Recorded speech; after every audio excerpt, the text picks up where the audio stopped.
She was nobody, invisible in a room full of power and diamonds. But when Adrian Volkov, the most dangerous man in the city, crossed the ballroom and stopped in front of her trembling frame, everything changed. One whispered proposition, one impossible choice, and suddenly, the girl everyone ignored became the fiancée everyone feared. What begins as a ruthless strategy will ignite a war that spans empires, test loyalties until they shatter, and force two people to confront a terrifying truth. Some lies become real, and some hearts are worth destroying kingdoms for. If you're ready to witness a love born from deception and forged in fire, stay until the end, and don't forget to hit like and comment your city so I can see how far Lena and Adrian's story reaches across the world. The Ashford estate glittered like a constellation fallen to earth, every window ablaze with golden light that spilled across manicured gardens and marble fountains. Crystal chandeliers cast prismatic rainbows over champagne towers, and guests draped in couture worth more than most people earned in a lifetime. The wedding reception of Senator Ashford's daughter was the event of the season, a carefully orchestrated display of wealth, power, and political alliances that shaped the city's hidden architecture of influence. Lena Rivera didn't belong here. She knew it in the way eyes slid past her as though she were furniture, in the whispers that died when she approached, in the cheap fabric of her navy dress that seemed to announce her inadequacy to everyone who bothered to notice. She'd come as a favor to her roommate Sarah, whose cousin had needed an extra bridesmaid at the last minute. Sarah had promised it would be fun, an adventure into a world they'd never otherwise glimpse. Instead, Lena found herself counting minutes until she could escape. She sat at a corner table partially obscured by an elaborate floral arrangement, orchids and roses that probably cost more than her monthly rent. The placement felt deliberate, a subtle segregation that kept the lesser guests out of sight from the main celebration. Around her, other plus-ones and distant relatives picked at their plates in awkward silence, all of them acutely aware they were window dressing for someone else's perfect day. "I heard she's a waitress or something," a voice drifted from the next table, not quite low enough. "Wearing a dress from a department store. How embarrassing." Lena's fingers tightened on her water glass. She didn't look up, didn't give them the satisfaction of knowing she'd heard. Years of being overlooked had taught her to make herself smaller, quieter, to disappear even when surrounded by people. It was safer that way. But safety, she was about to learn, was an illusion. The atmosphere in the ballroom shifted subtly, like the pressure change before a storm. Conversations didn't stop exactly, but they modulated, became more careful. Lena glanced up from her studied examination of the tablecloth to see what had caused the change. A man stood in the entrance to the ballroom. He didn't need to announce himself. His presence did it for him, a gravitational pull that made everything else in the room feel like set decoration. He was tall, perhaps 6'3", with dark hair swept back from a face that seemed carved from marble and shadow. His suit was immaculate, tailored with the kind of precision that whispered of old money and dangerous taste. But it was his eyes that stopped her breath, dark, assessing, holding an intelligence that felt predatory in its intensity. Adrian Volkov. Even Lena, who avoided the society pages and gossip columns, knew that name. Everyone did. He owned half the city's real estate, held stakes in industries from shipping to pharmaceuticals, and commanded loyalty from people who made their living in shadows. Politicians feared him, businessmen courted him, and everyone, absolutely everyone, knew better than to cross him. "What is he doing here?" someone whispered nearby, the words tight with anxiety. "Senator Ashford probably invited him. You don't not invite Adrian Volkov to something like this. It would be taken as an insult. But having him here is practically an announcement that you're in his pocket. Better his pocket than his crosshairs." Lena watched as Adrian moved through the room with unhurried confidence, stopping occasionally to shake hands or exchange brief words. Men straightened their spines when he approached. Women adjusted their posture, preened and simpered in ways that made Lena's stomach turn. And through it all, his expression remained neutral, almost bored, as though this entire glittering affair was beneath his notice. Then his gaze swept across the room and landed on her. Time seemed to slow. Those dark eyes held hers for a heartbeat, 2, 3, long enough that Lena felt certain he would look away, would dismiss her as easily as everyone else had. Instead, something flickered in his expression. Curiosity, perhaps? Or calculation. He started walking toward her table. "Oh my God," someone breathed nearby. He's coming over here. Lena's heart hammered against her ribs. There had to be a mistake. He couldn't be approaching her. Men like Adrian Volkov didn't notice girls like her. Invisible, insignificant, carefully overlooked. Yet with each step he took, the certainty grew that she was exactly where his attention had fixed. The woman who'd been mocking her dress moments earlier had gone pale, her hand flying to her throat. The realization was dawning on all of them. They were about to be in Adrian Volkov's immediate orbit, and none of them knew what that meant. He stopped directly in front of Lena's chair. Up close, he was even more devastating and more dangerous. She could see the sharp intelligence in his eyes, the barely leashed power in his stance, the way his presence seemed to consume all the air in her immediate vicinity. Her instinct screamed at her to look away, to make herself smaller, to disappear. But something stubborn and half-forgotten sparked in her chest. She'd spent years shrinking herself for other people's comfort. Just this once, just for a moment, she refused. Lena lifted her chin and met his gaze directly. A smile ghosted across his lips, barely there, but unmistakable. Approval, she thought with shock. He approved of her defiance. "You look lost," Adrian said, his voice low and textured like smoke over gravel. The words seemed meant for her ears alone, though everyone at the surrounding tables had gone silent, straining to hear. "I'm exactly where I'm supposed to be," Lena replied, surprised by the steadiness of her own voice. "That's the problem." His smile widened fractionally. "Then perhaps you're at the wrong event entirely." Before Lena could formulate a response, he extended his hand. Not a handshake, an invitation, an expectation. "Dance with me." It wasn't a request, but somehow it also didn't feel like a command. It felt like a test. The smart thing would be to refuse, to apologize and claim she didn't dance, to protect herself from whatever game he was playing. But Lena had been smart her entire life. And where had it gotten her? Invisible. Overlooked. Sitting in corners at events where she didn't belong, tolerating casual cruelty from people who would forget her name before the night ended. She placed her hand in his. His fingers closed around hers, warm, strong, sure. He pulled her to her feet with effortless strength, and suddenly she was standing inches from him, close enough to see the subtle variations of dark gray in his eyes, close enough to catch the scent of expensive cologne and something darker underneath. "What's your name?" Adrian asked as he led her toward the dance floor. "Lena Rivera." "Lena." He tested the name like he was tasting wine, determining its quality. "You're not on the guest list." "How do you know?" "Because I know every name on the guest list, and yours wasn't among them." The revelation should have frightened her. Instead, it sparked something reckless in her chest. "Does that bother you?" "No," Adrian said as they reached the center of the dance floor. Other couples were already dancing, but the moment Adrian pulled Lena into his arms, space seemed to clear around them. "It intrigues me." The music swelled, something classical, elegant, completely at odds with the chaos in Lena's chest. Adrian's hand settled at her waist with confident familiarity, and he led her into the first steps of a waltz with the kind of precision that suggested expensive lessons and years of practice. "You dance well," she observed, letting him guide her through a turn. "Disappointed? I assumed men like you had people to dance for you." A low laugh rumbled in his chest, and Lena felt it vibrate through her entire body.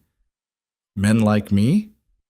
Powerful, dangerous, above mundane activities like dancing at weddings. Is that what people say about me?" "Among other things." "And what do you think?" Lena considered the question as they moved together with surprising synchronicity. She should lie, should offer platitudes or feign ignorance. But something about the way he looked at her, like she was a puzzle worth solving rather than a person to dismiss, made her reckless with honesty. "I think you're here for a reason that has nothing to do with celebrating a wedding," Lena said quietly. "I think every move you make is calculated, and I think I'm part of whatever game you're playing, though I can't imagine why." Adrian's eyes gleamed with something that might have been approval or might have been danger. Possibly both. Very perceptive. "Which means I'm right." "You tell me." He pulled her fractionally closer, close enough that propriety blurred. "What would you do if you discovered I was using you?" The question should have angered her. Instead, it felt like an invitation to honesty. "Depends on what I get in return." "Now who's calculating?" I'm a fast learner. The music swelled toward a crescendo, and Adrian spun her with controlled force that made her dress flare. When he pulled her back, his mouth was inches from her ear. How would you like to be someone important, Lena Rivera? Her breath caught. What? 1 hour from now, everyone in this room will know your name. They'll court your favor, fear your influence, wonder how you captured my attention. His voice dropped even lower, intimate and dangerous. They'll never overlook you again. Why? The word came out barely above a whisper. Why would you do that? Because I need a fiancé. Adrian pulled back just enough to meet her eyes, and what she saw there made her knees weak. Not romance. This wasn't some fairy tale proposition. This was strategy, cold and calculated and utterly serious. And you need to matter. Lena's mind reeled. You want me to pretend to be engaged to you? Yes. That's insane. Probably. A hint of amusement colored his tone. Do you care? She should. She absolutely should care about being pulled into whatever machinations drove Adrian Volkov's world. But as she stood there in his arms, feeling the weight of eyes on her back, remembering every slight and dismissal and moment of invisible insignificance, something defiant and dangerous unfurled in her chest. How long? Lena asked. 6 months. Maybe less if things progress faster than anticipated. And what do I get? Protection, wealth, access to a world you've only glimpsed from the outside. Adrian's eyes searched hers, and the satisfaction of watching everyone who's ever dismissed you scramble to earn your approval. It was manipulation, beautifully executed. He was offering her everything she'd never admitted to wanting: vindication, power, visibility. The smart thing would be to refuse, to walk away before she drowned in waters far deeper than she could navigate. But Lena was so tired of being smart and safe and invisible. What's the catch? She asked. The woman approaching us in approximately 30 seconds is my rival's daughter, Elena Petrov. She's been positioning herself as my future wife for the past year, trying to secure an alliance between our organizations. Adrian's expression remained neutral, but his voice hardened almost imperceptibly. I need her to understand that will never happen. Lena didn't turn to look, but she could feel the shift in energy behind her, someone approaching with the confidence of assumed welcome. So you want me to play the role of your surprise engagement, Lena said, publicly, right now. Yes. And Elena Petrov will be furious, humiliated, dangerous. Adrian's eyes held hers. This isn't a game, Lena. The moment you say yes, you become a target. There will be consequences. Some you can anticipate, many you can't. Then why ask me? You could have any woman here. Because any woman here would expect it to become real eventually. They'd scheme and manipulate, trying to turn pretense into permanence. His thumb brushed against her palm, a gesture so small she might have imagined it. But you're smart enough to know this is business, aren't you? The question hung between them, loaded with implications Lena was only beginning to understand. This was a contract disguised as romance, strategy wrapped in intimacy. He was offering her a role in his world with the understanding that it was temporary, transactional, and potentially deadly. Adrian, darling! A woman's voice cut through the music, cultured, confident, edged with steel. I've been looking everywhere for you. Lena felt Adrian's hand tighten almost imperceptibly at her waist. She had perhaps 3 seconds to make a decision that would alter the entire trajectory of her life. 3 seconds to choose between invisible safety and dangerous visibility. 3 seconds to decide if she was brave enough or reckless enough to say yes. Elena Petrov glided toward them with predatory grace, her crimson dress a slash of color against the sea of pastels and neutrals. She was beautiful in a way that felt weaponized. Perfect bone structure, immaculate makeup, diamonds that caught the light with every movement. Her smile didn't reach her eyes as she took in Lena still in Adrian's arms. I don't believe we've been introduced, Elena said, her tone making it clear she considered Lena beneath the effort of introduction. This was the moment. Refuse, and Lena would return to her corner table, invisible and safe. Accept, and she would become something else entirely. Adrian Volkov's fiancé, a player in games she didn't understand, a target for people who made their living in violence and strategy. Lena looked up at Adrian and saw the question in his eyes. Not pressure. He would let her walk away if she chose. But also recognition. He saw the same thing in her that she'd felt stirring since the moment he'd approached. Hunger for something more than the small, safe life she'd been assigned. "Actually," Lena heard herself say, her voice steady and clear, "we haven't been formally introduced, but I'm sure Adrian is about to remedy that." Adrian's eyes flashed with something fierce and approving.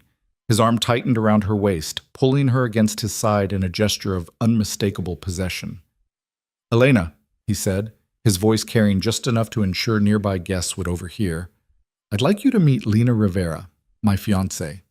The reaction was immediate and electric. Elena's perfect composure cracked, shock flashing across her features before she could smooth it away. Around them, Lena heard gasps, sudden whispers, the rustle of people turning to stare. The music continued, but several couples had stopped dancing, their attention fixed on the unfolding drama. "Your fiancé?" Elena's voice had gone brittle.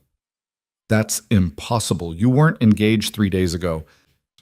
"I move quickly when I find something worth keeping," Adrian replied, his tone casual in a way that felt calculated to wound. "I'm surprised the news hasn't reached you yet. We've been quite open about it in certain circles." It was a beautiful lie, delivered with such confidence that Lena almost believed it herself. She felt the weight of dozens of eyes on her, saw the exact moment when recognition flared, not of who she was, but of who she'd suddenly become. Adrian Volkov's chosen woman, someone who mattered. "How lovely," Elena managed, though fury simmered beneath the polite words. "And so, unexpected. Tell me, Miss Rivera, what is it you do?" The question was designed to expose Lena's ordinariness, to highlight the absurdity of her sudden elevation. Before tonight, it would have worked. Lena would have stammered through an explanation of her administrative job, felt shame at her modest circumstances, shrunk under the weight of Elena's disdain. But she'd already said yes to something far more dangerous than social embarrassment. "I make Adrian happy," Lena replied with a small smile. "That seems to be more than enough." Adrian's hand moved to the small of her back, support and approval. More than enough indeed.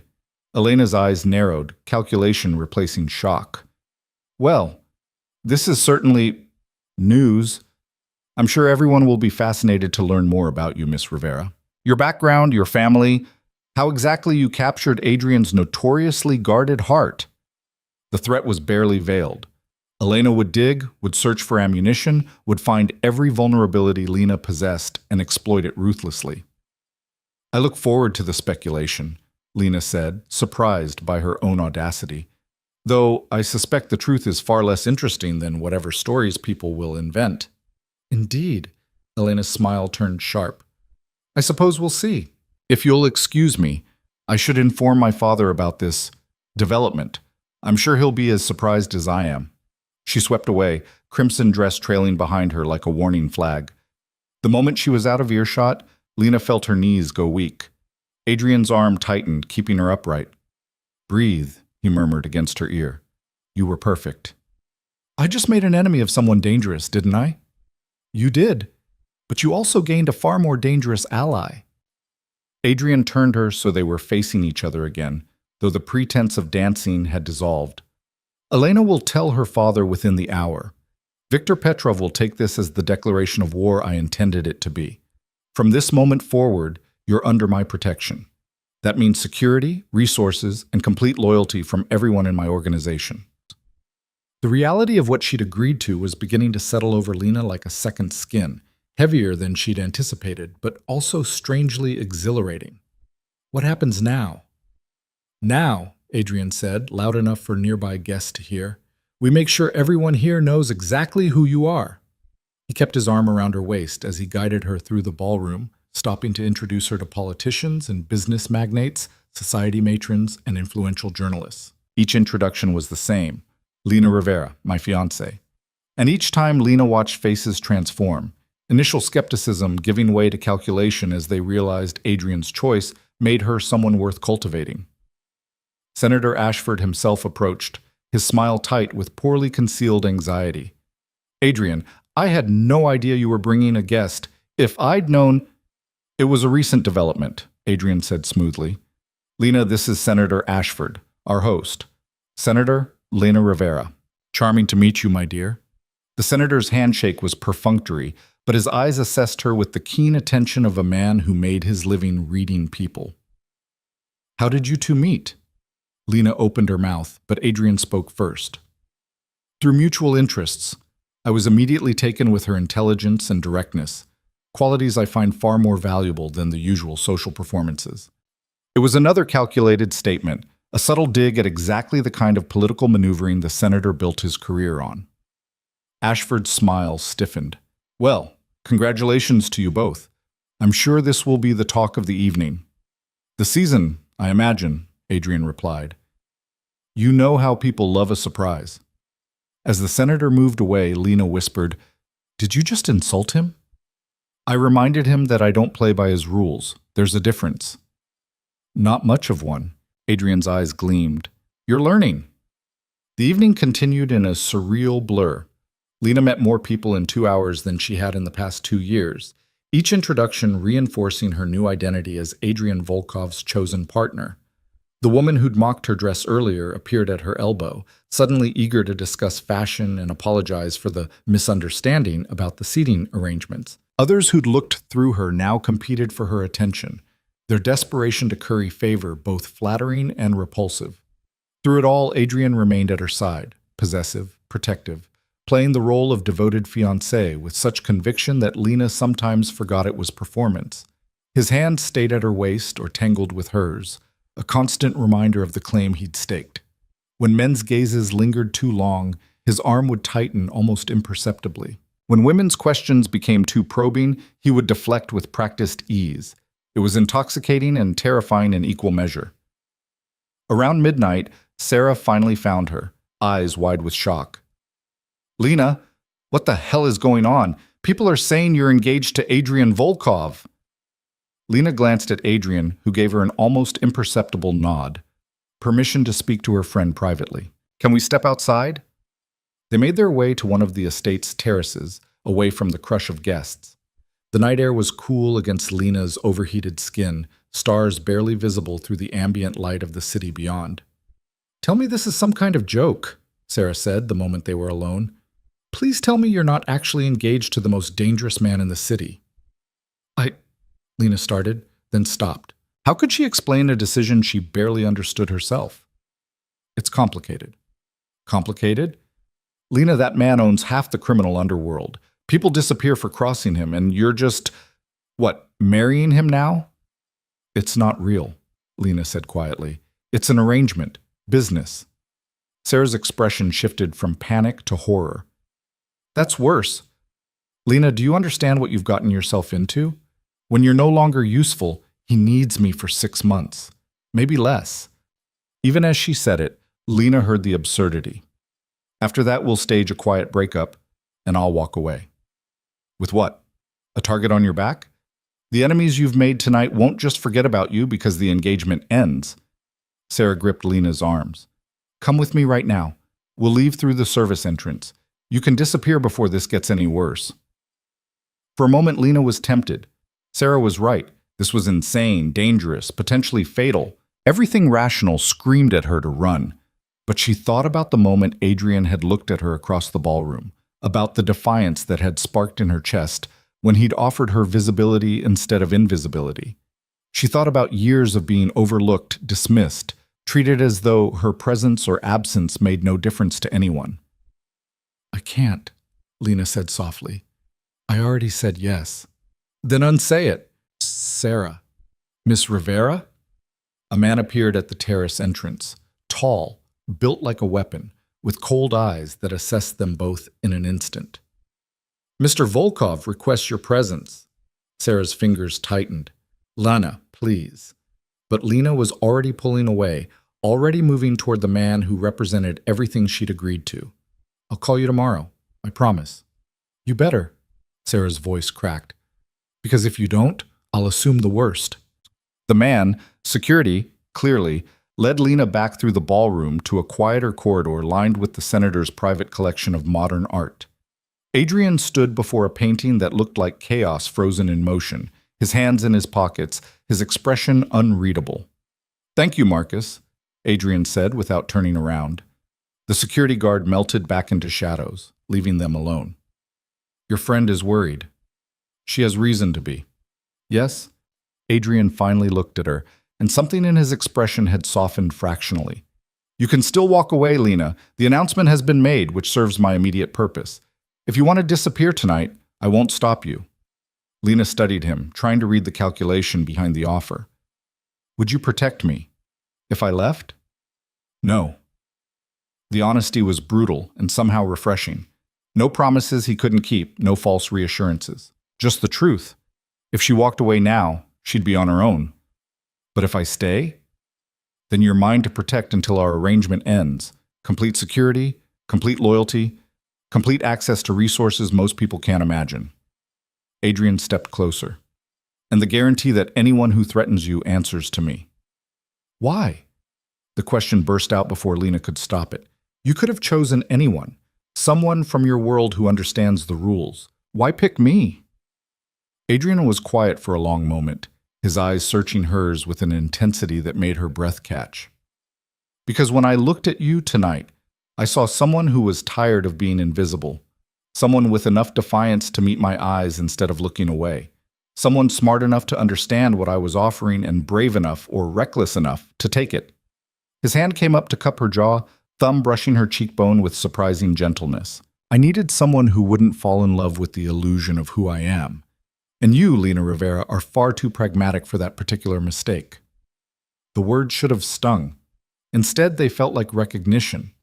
He saw her clearly, not as some romantic fantasy, but as exactly who she was.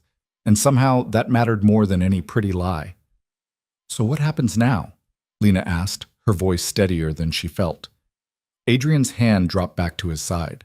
Now we leave together, in full view of everyone who matters.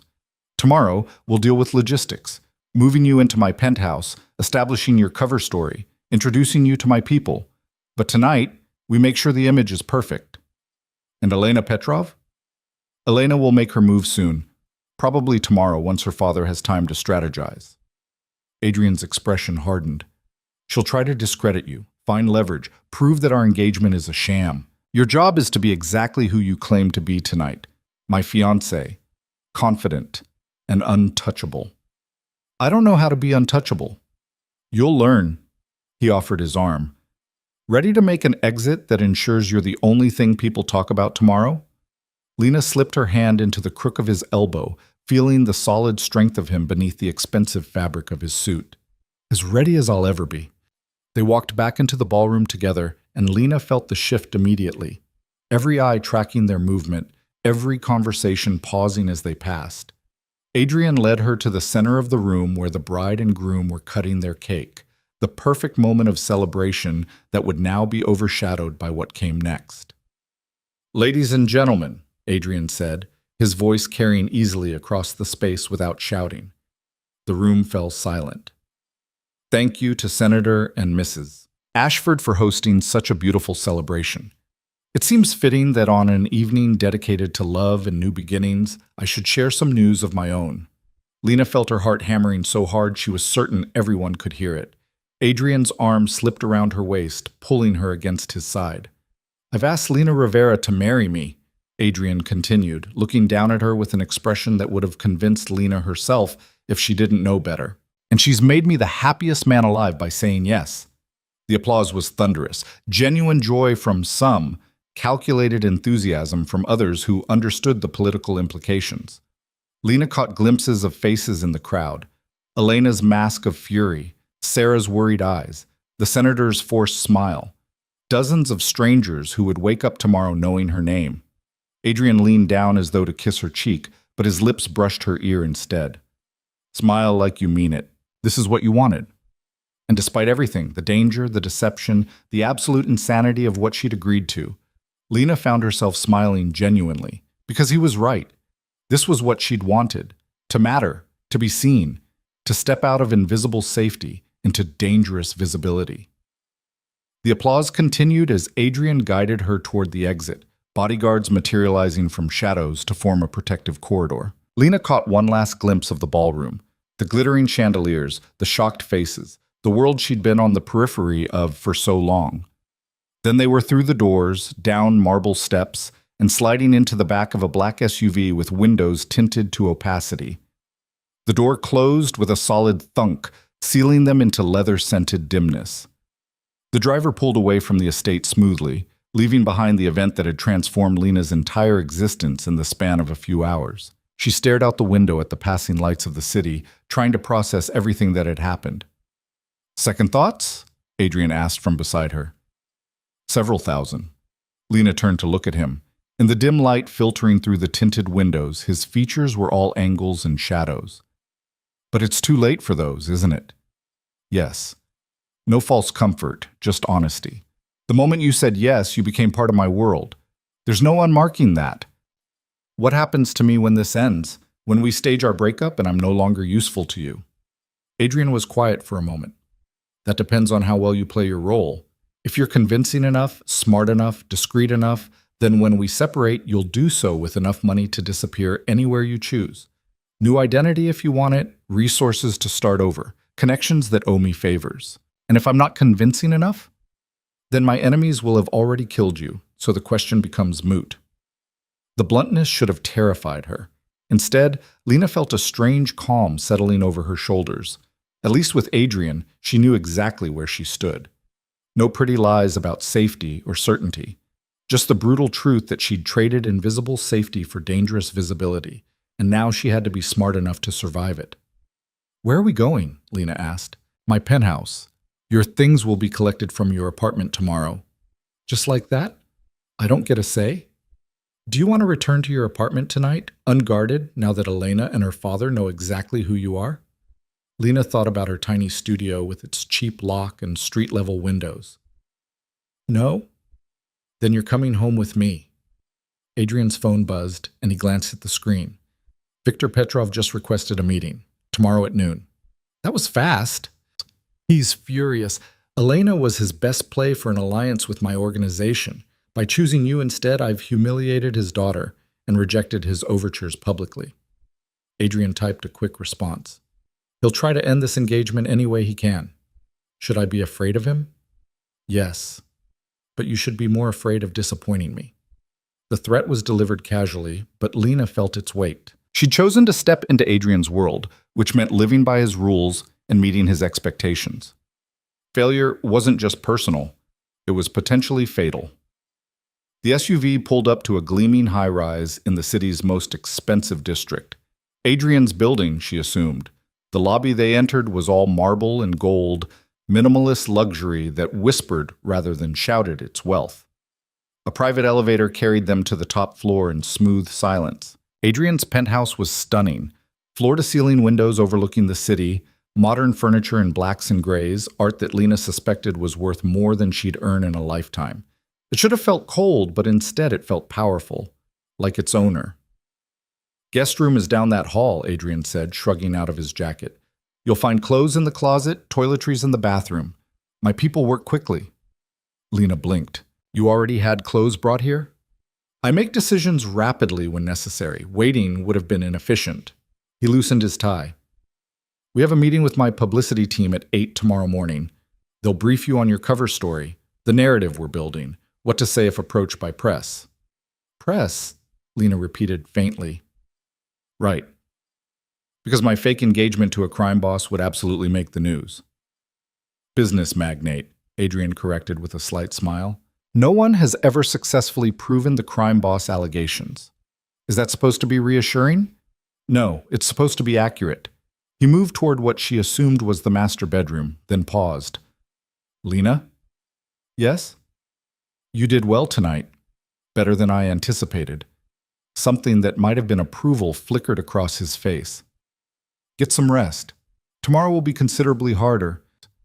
Then he was gone, leaving Lena alone in a penthouse that cost more per month than she made in a year, engaged to a man she'd met hours ago, playing a role that could get her killed. She should have been terrified.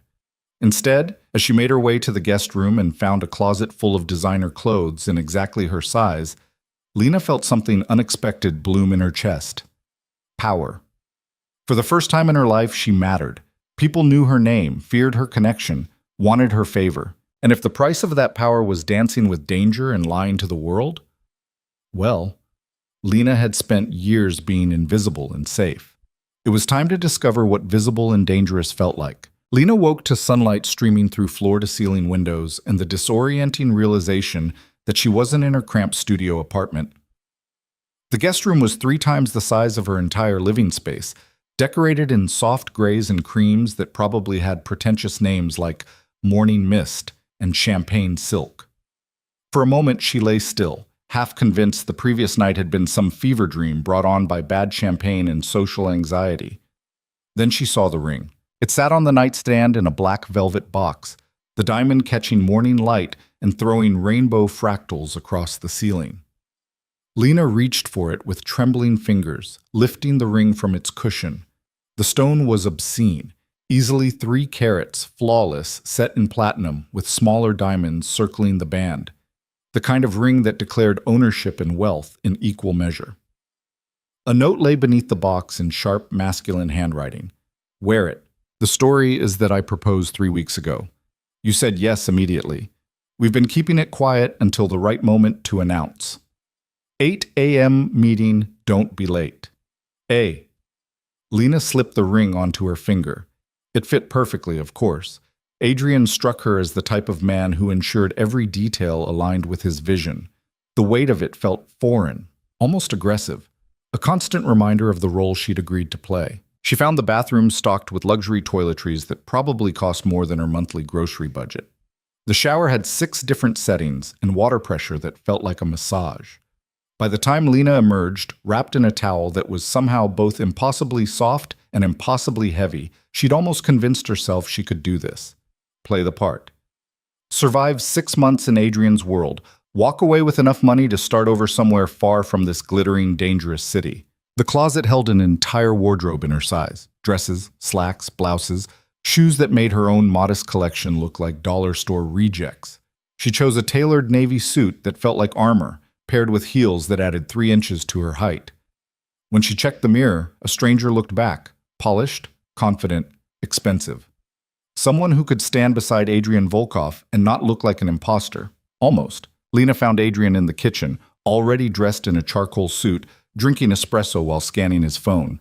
He glanced up when she entered, his eyes making a quick assessment that felt clinical rather than appreciative. "The suit works," he said. "Marcus picked well." "Marcus?" "Head of security. He coordinated your wardrobe." Adrian set down his phone. "Coffee?" "Please."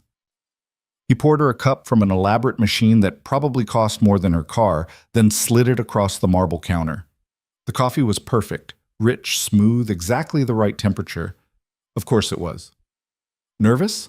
Adrian asked, watching her over the rim of his own cup. "Terrified," Lena admitted, "but I assume that's not an acceptable answer." "It's honest, which is more useful than bravado." He checked his watch.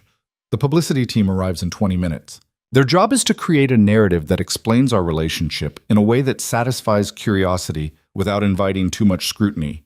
Your job is to memorize every detail of that narrative and never deviate from it." "What if I'm asked something we haven't prepared for?" "Deflect, smile, say something vague about privacy." Adrian's expression hardened slightly. "What you don't do is panic and improvise. Inconsistencies get people killed in my world."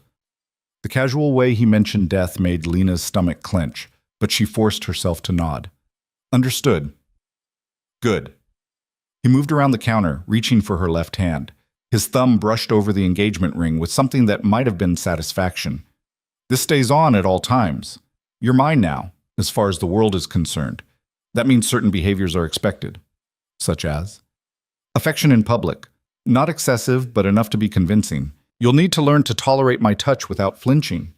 His hand moved to her waist, pulling her closer with the same casual possession he'd displayed at the wedding. "Like this. Natural, comfortable, as though we've done this 1,000 times." Lena's heart hammered against her ribs, but she forced herself to relax into his hold. "How's this?" "Better." Adrian's other hand came up to tilt her chin, forcing her to meet his eyes. This close, she could see flecks of darker gray in his irises, the precise line of his jaw, the faint scar above his left eyebrow. "When we're in public, you look at me like I'm the only person in the room. Can you do that?" I don't know. Can you look at me like I'm more than a strategic asset? A slow smile curved his lips. Probably not, but I can fake it well enough to fool everyone watching. Comforting. It's supposed to be practical.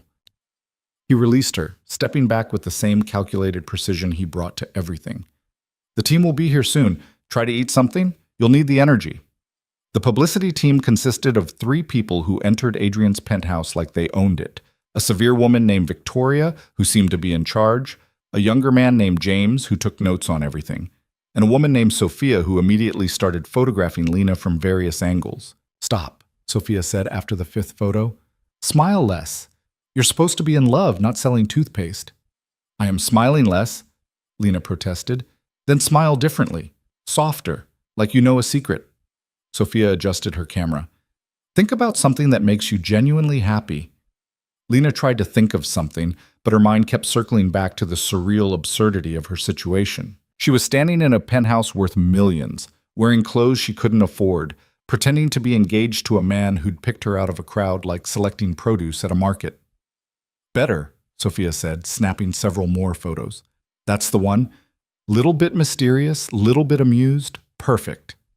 Victoria had spread a series of documents across Adrian's dining table, each one covered in dense text and strategic talking points.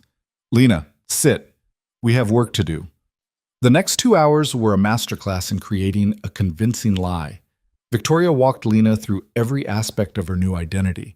How she and Adrian had met at a charity auction 6 months ago, how he'd pursued her despite her initial resistance, how the proposal had happened during a private dinner at his estate.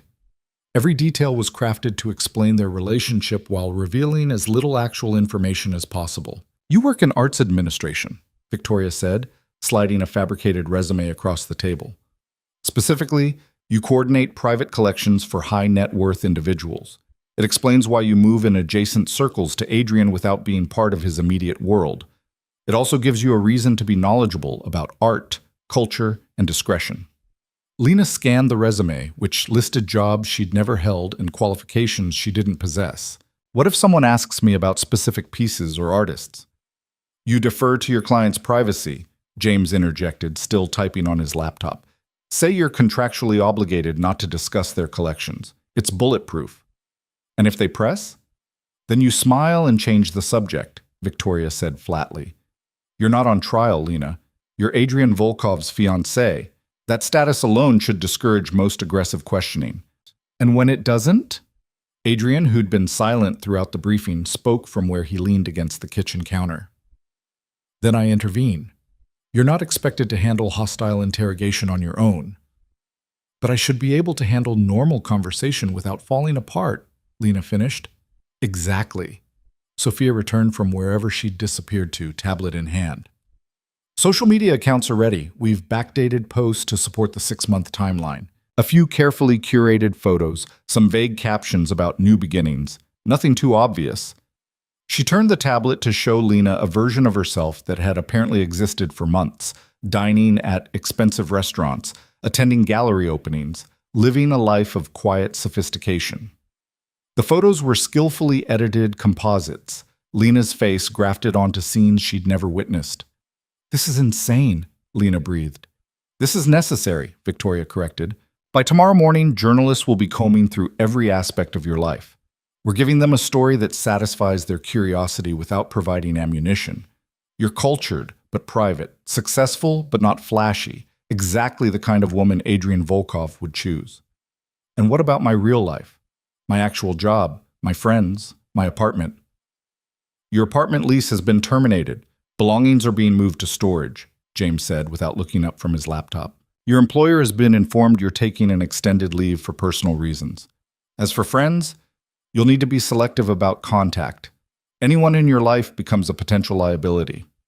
The reality of what she'd agreed to was settling over Lena like concrete, heavy, suffocating, permanent. She'd known, intellectually, that saying yes to Adrian meant leaving her old life behind. But having it dismantled in real time by strangers felt viscerally wrong.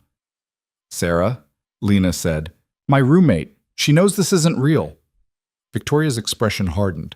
Then she's a problem. She's my friend. She won't say anything. People say things when frightened, or bribed, or threatened. Victoria turned to Adrian. Recommendation? Adrian's eyes met Lena's, and she saw the calculation happening behind them. How loyal is she? Completely, Lena said, putting more conviction into the words than she felt. Sarah was loyal, but everyone had limits. She won't betray me. See that she doesn't. Adrian pushed off from the counter. Have Marcus arrange a conversation. Make it clear that Lena's safety depends on her discretion. That's a threat, Lena said. Yes. I don't want Sarah intimidated. And I don't want your friend's inability to keep secrets getting you killed. Adrian's voice didn't rise, but authority threaded through every word. This isn't negotiable, Lena. Everyone in your life either becomes an asset or a liability. Sarah can choose which. Before Lena could argue further, Adrian's phone rang. He glanced at the screen and something shifted in his expression. Petrov. Earlier than expected. He answered, switching to speaker. Victor. Adrian? The voice that emerged was smooth, cultured, edged with steel. Congratulations on your engagement. Such surprising news. I'm glad you heard. Lena is extraordinary. I'm sure she is. Perhaps you'd allow me the pleasure of meeting her. I'd like to welcome her to our community properly. It wasn't a request. Lena could hear the command beneath the polite phrasing, the expectation that Adrian would comply. Of course, Adrian replied easily. Lunch today? My club? 1 o'clock? Perfect. I look forward to it. The call ended. Adrian set down his phone with deliberate care, his expression unreadable. That was a trap, Lena said. Obviously. So, why accept? Because refusing would be an insult that accelerates conflict I'm not ready for yet. Adrian turned to Victoria. Clear my afternoon, and get Lena ready for Victor Petrov. Victoria's lips pressed into a thin line.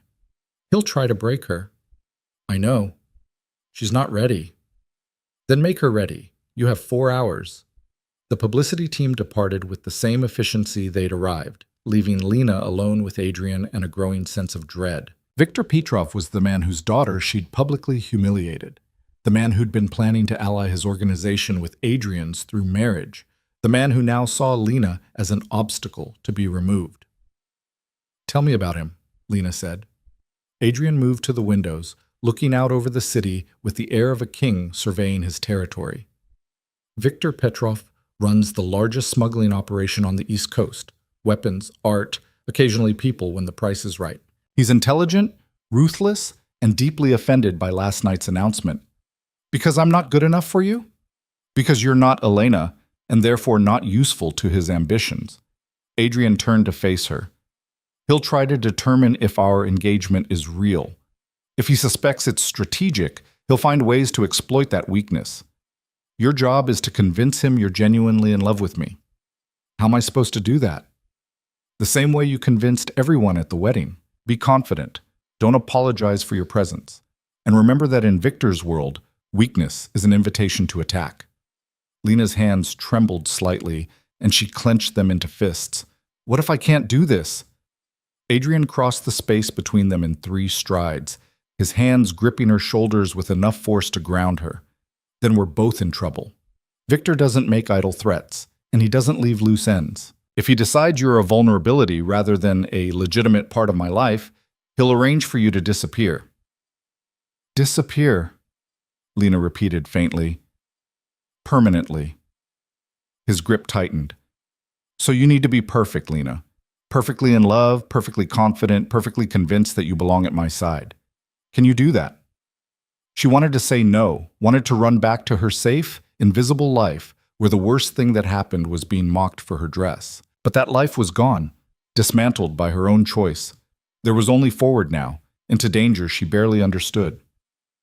Yes, Lena heard herself say. I can do that. Good. Adrian released her. Marcus will drive us to the club. On the way, I'll brief you on Victor's tells, his weaknesses, and how to avoid his traps. Pay attention. Your life depends on it. The car ride to Adrian's club was a crash course in reading one of the city's most dangerous men. Marcus drove while Adrian sat beside Lena in the back, his voice low and precise as he detailed everything she needed to know. Victor will try to separate us, Adrian said. Suggest you take a tour of the club, ask you to step away for a private conversation. Don't go. Stay within my line of sight at all times. What if that seems rude? Better rude than dead. Victor respects strength, not politeness. What about Elena? Will she be there? Probably. She'll want to assess her competition. Adrian's hand found Lena's, his fingers lacing through hers with practiced ease. If she approaches you, be cordial but not warm. You have nothing to prove to her. Except that I'm actually engaged to you and not just a strategic replacement. Which you'll prove by being completely comfortable in my presence. No nervousness, no deference, no uncertainty. His thumb brushed across her knuckles. We've been together 6 months. I've touched you 1,000 times. This, he lifted their joined hands, is as natural as breathing. Lena focused on the warmth of his hand, the callous texture of his palm, the way his fingers dwarfed hers. She needed to memorize the feeling, make it familiar enough that she could recreate ease she didn't feel. What if he asks about my family? Lena asked. Your parents died in a car accident when you were 19. You have no siblings. It's tragic, but not unusual, and it explains why you're not bringing family into our engagement. Another lie, as carefully constructed as all the others.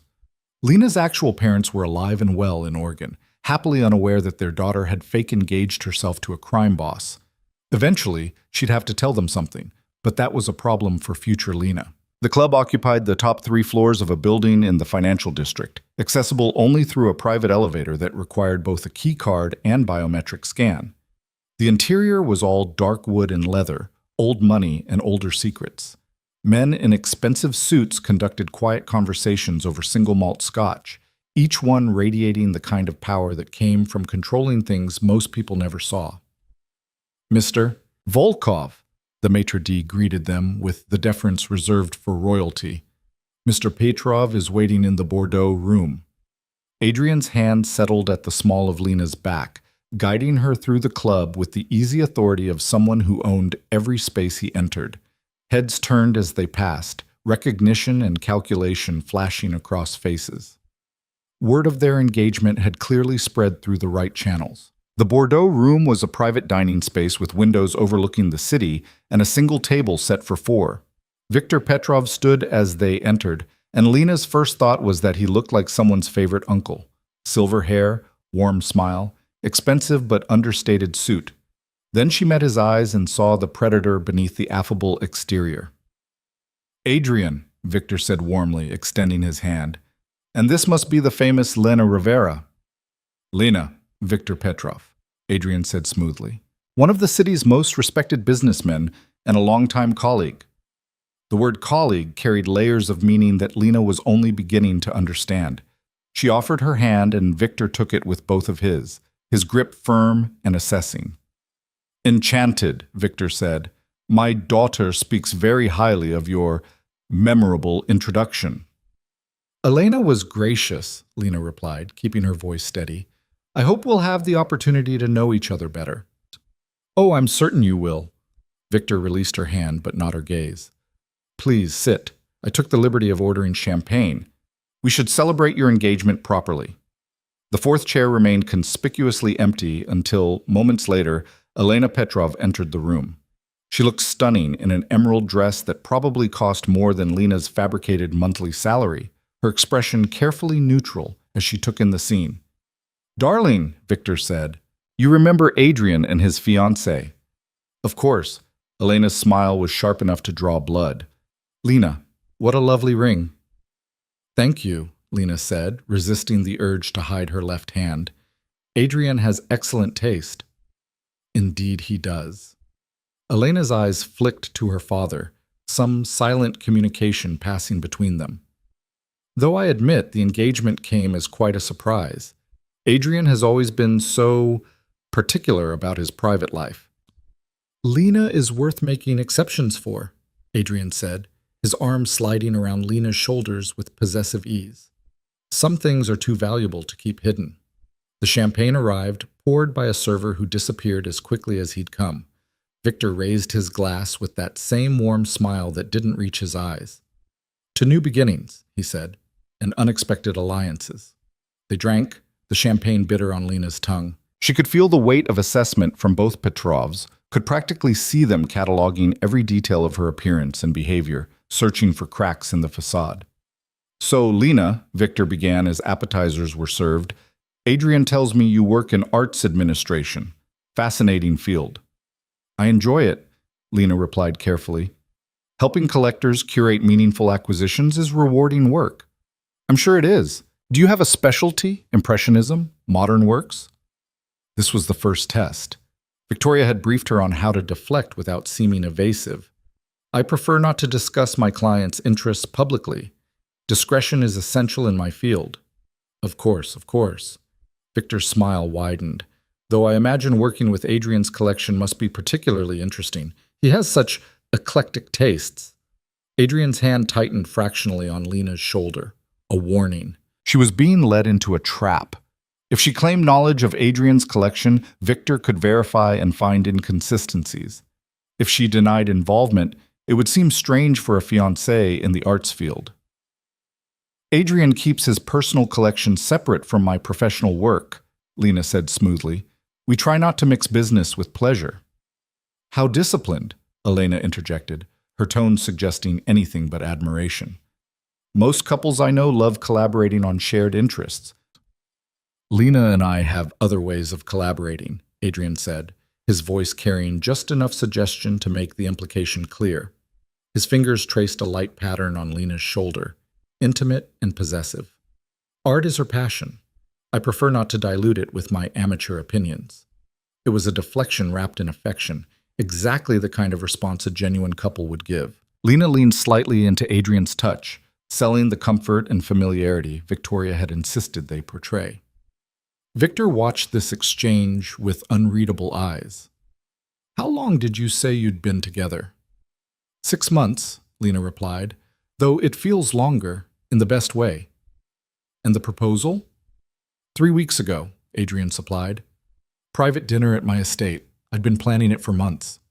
"How romantic," Elena's voice dripped with skepticism. And yet no one in our circle had heard even a whisper about Adrian Volkov being in a serious relationship. Remarkable, considering how closely we all watch each other.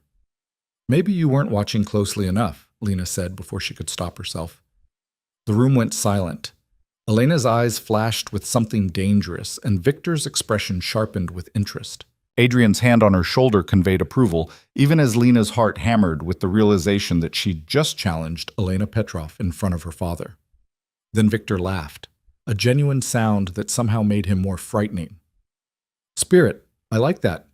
You'll need it, married to Adrian." "I'm not worried," Lena said, doubling down on the confidence she didn't quite feel. "Adrian doesn't intimidate me." "Then you're either very brave or very foolish." Victor's smile remained, but his eyes had gone cold. "Adrian Volkov is many things, but safe has never been among them." "I never wanted safe," Lena replied, meeting his gaze directly. "I wanted real." It was the truth, she realized, maybe the only truth in this entire fabricated story. She had chosen danger over invisibility, complexity over safety. Whatever else was a lie, that part was devastatingly honest. Adrian's fingers traced along her collarbone, a gesture of such casual intimacy that it sent heat flooding through Lena's chest. "And I wanted someone who wouldn't bore me within a month. It seems we both got what we wanted." The rest of lunch passed in a careful dance of probing questions and deflected answers. Victor tested Lena repeatedly, asking about her background, her family, her work, her intentions. Each question was a trap waiting to be sprung, and Lena navigated them with increasing confidence, learning to read the subtle signals Adrian sent through touch and tone. Elena mostly watched, her silence more unnerving than her father's aggressive questioning. When she did speak, it was to make pointed observations about how quickly the engagement had progressed, how unusual it was for Adrian to make such a public commitment, how fascinating it would be to see if the relationship could withstand scrutiny. By the time dessert arrived, Lena's nerves were stretched so thin she could barely taste the chocolate torte that was probably exquisite. Every muscle in her body screamed with tension from maintaining the performance, smiling at the right moments, laughing at Adrian's subtle jokes, allowing his touch with apparent ease, projecting confidence she absolutely did not feel. "Well," Victor said as coffee was poured, "this has been illuminating. Lena, you're not what I expected." "What did you expect?" Lena asked. "Someone more pliable. Adrian usually prefers women who know their place." The insult was deliberate, designed to provoke a reaction. Lena felt Adrian tense beside her, but she spoke before he could intervene. "Then I suppose Adrian's taste has evolved," she said calmly. "People change when they find something worth changing for." Victor's eyes gleamed with something that might have been respect or might have been calculation. "Indeed they do. I look forward to seeing how this plays out." "Plays out?" Adrian's voice dropped several degrees. "You say that like it's a game, Victor." "Isn't everything?" Victor stood, buttoning his jacket. "Thank you for lunch, Adrian. And Lena, it's been a pleasure. I'm sure we'll be seeing much more of each other." Elena rose as well, her expression unreadable. As they prepared to leave, she leaned close to Lena, her voice barely a whisper. "Enjoy your moment. They never last as long as you think." Then the Petrovs were gone, leaving Lena alone with Adrian and the weight of what had just transpired. "How did I do?" Lena asked once the door closed behind them. Adrian was silent for a long moment, his expression difficult to read. "You called Elena out directly. That was either brilliant or suicidal." "Which do you think?" "Both." He stood, offering his hand. "Come on, we need to leave before Victor has time to arrange surveillance on this room." The ride back to the penthouse was tense. Marcus drove with his eyes constantly checking mirrors, taking a route that doubled back on itself several times. Adrian made a series of calls in rapid-fire Russian, his tone sharp with command. "What's happening?" Lena asked when he finally set down his phone. "Victor is making moves. He's reached out to 3 of my suppliers, testing loyalties. He's also hired a private investigator to look into your background." Lena's stomach dropped. "Will they find anything?" "They'll find exactly what we want them to find." Victoria anticipated this. Adrian's jaw tightened. "But it means the timeline is accelerating. Victor won't wait 6 months to verify whether our engagement is real. He'll push, prod, and test until something breaks." "So what do? We make it impossible to question, starting tonight." Adrian turned to face her fully. "There's a gala at the Metropolitan Museum. Black tie, 500 of the city's most influential people. We're going to attend together, and you're going to be perfect." "Adrian, I don't... This isn't negotiable, Lena. Victor will be there. Elena will be there. Everyone who matters will be watching to see if we're real or if you're just a beautiful distraction I'll discard within weeks." His eyes held hers with uncomfortable intensity. "You wanted to matter. This is what it costs." He was right, and Lena hated how right he was. She'd chosen this path, stepped willingly into his world. Now she had to survive it. "Fine," she said. "But I'll need a dress." "Already handled. It's being delivered within the hour." Adrian's phone buzzed again, and he glanced at it with a frown. "Along with a security detail. Marcus will brief you on protocol." "Security? At a museum gala?" Elena made a threat, small, easily dismissed, but Victor's daughter doesn't make idle comments. Where you go, protection goes. He met her eyes. "This is real now, Lena. The danger, the scrutiny, all of it. Are you ready for that?" Lena thought about her tiny apartment, her forgettable job, her invisible life. Then she thought about the way people had looked at her at the wedding after Adrian claimed her, with respect, with fear, with recognition. "I'm ready," she said. She hoped it wasn't a lie. The dress arrived in a garment bag that probably cost more than Lena's previous monthly rent, carried by a woman who introduced herself as Margot and proceeded to transform the guest bedroom into a styling suite. Within minutes, makeup palettes covered the dresser, shoes lined the floor, and jewelry sparkled under carefully arranged lighting. "Arms up," Margot commanded, and Lena complied, letting the woman slip the gown over her head. The fabric whispered against her skin like a secret, midnight blue silk that seemed to absorb light and reflect it back as something richer, darker, infinitely more expensive. The neckline plunged just enough to be daring without crossing into scandalous, and the back was nearly non-existent, leaving her spine exposed to the air. "I can't wear this," Lena said, staring at her reflection. The woman in the mirror looked dangerous in a way Lena had never been. Sophisticated, powerful, the kind of person who belonged on Adrian Volkov's arm. "You can and you will," Margot replied, already working on Lena's hair with professional efficiency. "Mr. Volkov was very specific about the impression you need to make tonight. Confident, untouchable, his equal in every way that matters." "I'm not his equal." "Then fake it better." Margot met her eyes in the mirror. "The moment you walk into that gala, every woman in the room will be looking for reasons you don't belong. Your job is to make them question their own standing instead." An hour later, Lena barely recognized herself. Her dark hair had been swept into an elegant updo that exposed the vulnerable curve of her neck. Margot had done something magical with makeup that made her eyes look larger, more dramatic, her cheekbones sharp enough to cut. Diamond earrings that Adrian had sent up with the dress caught the light with every movement, and heels added 4 inches to her height, changing her posture into something that approached regal. "Perfect," Margot said, stepping back to assess her work. One last thing. She draped a necklace around Lena's throat, a delicate chain holding a single sapphire that settled just above the hollow of her collarbone. The stone was the exact color of the dress, the exact color of midnight water, and probably worth more than everything Lena had owned in her previous life combined. "This is too much," Lena whispered. "It's exactly enough," Margot corrected. "Remember, you're Adrian Volkov's fiancée now. These are the trappings of that position. Wear them like armor." Adrian was waiting in the living room when Lena emerged, and the expression that crossed his face when he saw her was worth every moment of discomfort the transformation had required. He'd changed into a tuxedo that looked custom-made, all sharp lines and elegant simplicity, but it was the way his eyes tracked over her that made Lena's breath catch. "You look," he started, then stopped, something that might have been genuine appreciation flickering across his features before he shuddered it. "Acceptable." "Acceptable," Lena repeated flatly. "I'm wearing a dress that costs more than a car, and you say acceptable. Would you prefer I waxed poetic about your beauty?" A hint of amusement colored his tone.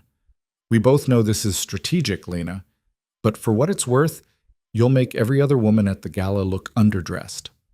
"That's the goal?" "Part of it." Adrian moved closer, and Lena caught the scent of his cologne, something dark and expensive that probably had a pretentious name. "The other part is making you look so completely comfortable in my world that no one questions whether you belong." He reached up to adjust the sapphire at her throat, his fingers brushing against her skin with a gentleness that seemed at odds with everything she knew about him. "This was my mother's. I want you to wear it tonight." Lena's hand flew to the necklace. "Adrian, I can't. What if something happens to it?" "Then I'll buy you another one." His eyes held hers. "It's a symbol, Lena. My mother was the only woman my father ever truly loved. Giving you her necklace tells everyone watching that I'm serious about you. Even though we're not. Even though," he stepped back, offering his arm, "ready to convince the world otherwise?" The Metropolitan Museum had been transformed for the gala into something that existed between dream and reality. Every gallery glowed with carefully placed lighting that made the artwork seem alive, and the main atrium had been converted into a ballroom filled with the kind of people who shaped the world from boardrooms and backroom deals. Orchestra music drifted through the space, elegant and understated, the perfect soundtrack for conversations that determine political futures and billion-dollar mergers. Adrian's arrival caused exactly the stir Lena had been dreading. Heads turned, conversations paused, and she felt the weight of hundreds of eyes assessing her worth. Marcus and 2 other security personnel materialized from somewhere behind them, forming a discreet perimeter that managed to be protective without being obvious. "Smile," Adrian murmured against her ear, his hand settling at the small of her back. "You're supposed to be enjoying yourself." "I am enjoying myself," Lena lied. "Can't you tell by how my hands are shaking?" "I can. Which is why I'm going to keep touching you until your body remembers we've done this 1,000 times." His thumb traced small circles against her spine, the gesture intimate enough to sell the performance. "Breathe, Lena. They're just people. People who could destroy me with a phone call. People who are terrified of me," Adrian corrected. "Which means they're terrified of you by extension. Use it." They moved through the crowd with Adrian leading, stopping periodically to exchange greetings with people whose faces Lena recognized from news broadcasts and magazine covers. Each introduction followed the same pattern. Adrian's arm possessive around her waist, her left hand displayed with its obscene diamond, smiles that didn't quite reach anyone's eyes. "Adrian, darling!" A woman in red descended on them, all air kisses and calculating eyes. "And this must be your mysterious fiancée, Catherine Blackwell," she said to Lena. "I chair the museum's acquisitions committee." "Lena Rivera," Lena replied, accepting the woman's extended hand. "The exhibit is stunning, isn't it? We've been planning this for months, though I must say, your engagement has rather stolen our thunder." Catherine's laugh was light, but her eyes were sharp. "No one can talk about anything else. How did you two meet?" Lena opened her mouth to recite the carefully crafted story, but Adrian spoke first. "At an auction, actually. Lena was representing a client interested in a Modigliani, and I was determined to acquire it for my collection. We ended up in a bidding war." "Who won?" Catherine asked. "I did," Adrian said smoothly, "but Lena was so impressive in defeat that I asked her to dinner. Best decision I ever made." It was a new detail, not part of Victoria's script, and Lena scrambled to follow his lead. He was insufferably smug about winning. "I was confident," Adrian corrected. "Smug. Confident enough to convince you to give me a chance despite your initial resistance." The back and forth felt almost natural, and Catherine's expression shifted from skepticism to something approaching acceptance. "Well, it sounds like quite the romance. I hope you'll both attend our fall fundraiser. We could use someone with your eye for art, Lena." They extricated themselves from Catherine's orbit, only to be caught by a politician whose name Lena recognized from attack ads, then a tech CEO who seemed fascinated by Adrian's investment portfolio, then a socialite who wanted to discuss wedding plans with an enthusiasm that felt predatory. Through it all, Adrian maintained constant contact, his hand at her waist, his fingers laced through hers, his body angled toward her in a way that broadcast possession and protection. Lena found herself leaning into his touch, not because the performance required it, but because the alternative was drowning in the suffocating attention of people who wanted to dissect every aspect of her existence. "You're doing well," Adrian said during a brief moment of privacy as they stood before a Caravaggio that depicted some violent biblical scene. "Better than I expected." "Is that supposed to be a compliment?" "It's an observation. You're holding your own against people who've spent decades perfecting the art of social warfare." His hand tightened on her waist. "But we're not done yet. Victor just arrived with Elena." Lena followed his gaze to the entrance where the Petrovs had indeed appeared. Elena in a gold gown that screamed for attention, Victor in a tuxedo that whispered power. They scanned the crowd with predatory efficiency, and when Victor's eyes found Adrian, his smile was all teeth. "Here we go," Adrian murmured. "Remember, you're not afraid of them. You're exactly where you belong."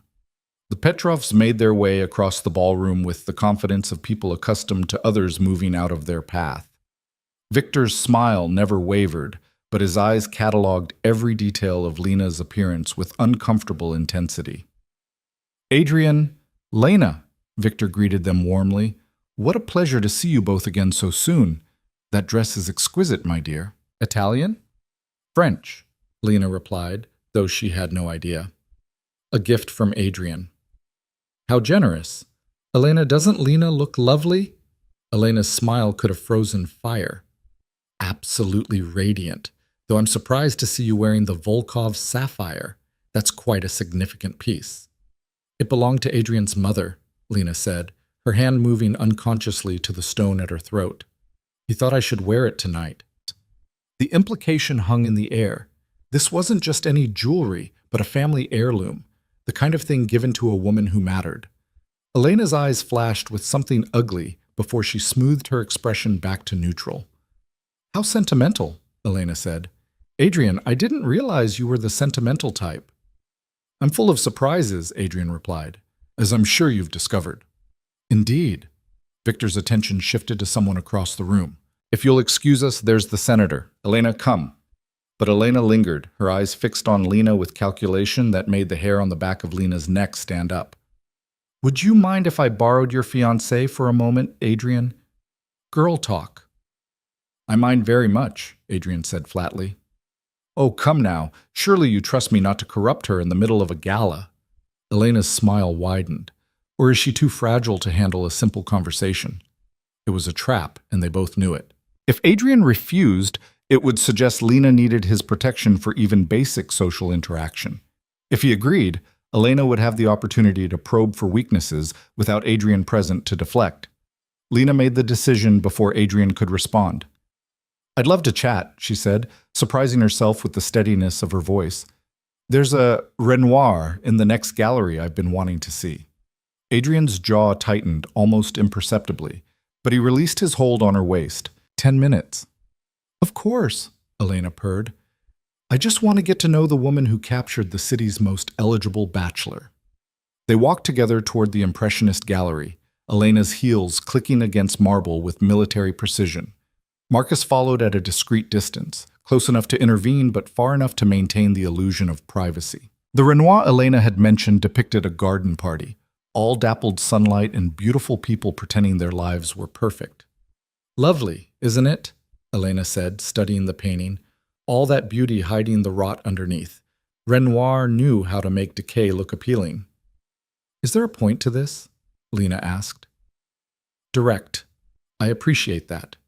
Elena turned to face her fully. Let me be equally direct. I know Adrian didn't propose to you 3 weeks ago. I know you weren't together for 6 months. I know this entire engagement is a performance designed to humiliate my family and reject the alliance my father offered. Lena's heart hammered against her ribs, but she kept her expression neutral. That's quite an accusation. It's not an accusation. It's a fact. Elena stepped closer, her voice dropping to barely above a whisper. The question is, what are you getting out of this arrangement? Money? Protection? Revenge against someone who wronged you? I'm getting Adrian, Lena said. That seems to be more than you managed. Elena's hand moved so fast Lena barely saw it coming. A sharp slap that cracked across her cheek with enough force to make her head snap to the side. Pain bloomed hot and immediate, and Lena tasted blood where her teeth had cut the inside of her mouth. Marcus was there in an instant, his hand on Elena's wrist with bruising force. Touch her again, and it will be the last thing you do.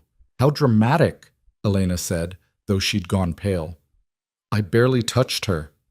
You assaulted her, Marcus replied, his voice flat and deadly. Mr. Volkov will hear about this.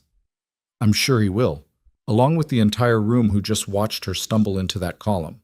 Elena pulled her wrist free, her smile vicious. So clumsy of you, Lena. Those heels must be difficult to walk in. She swept away, leaving Lena with Marcus and the burning ache in her cheek. The security guard's expression was thunderous as he examined the rapidly forming bruise. We need to get you out of here, he said. No. Lena straightened her spine, ignoring the way the room tilted slightly.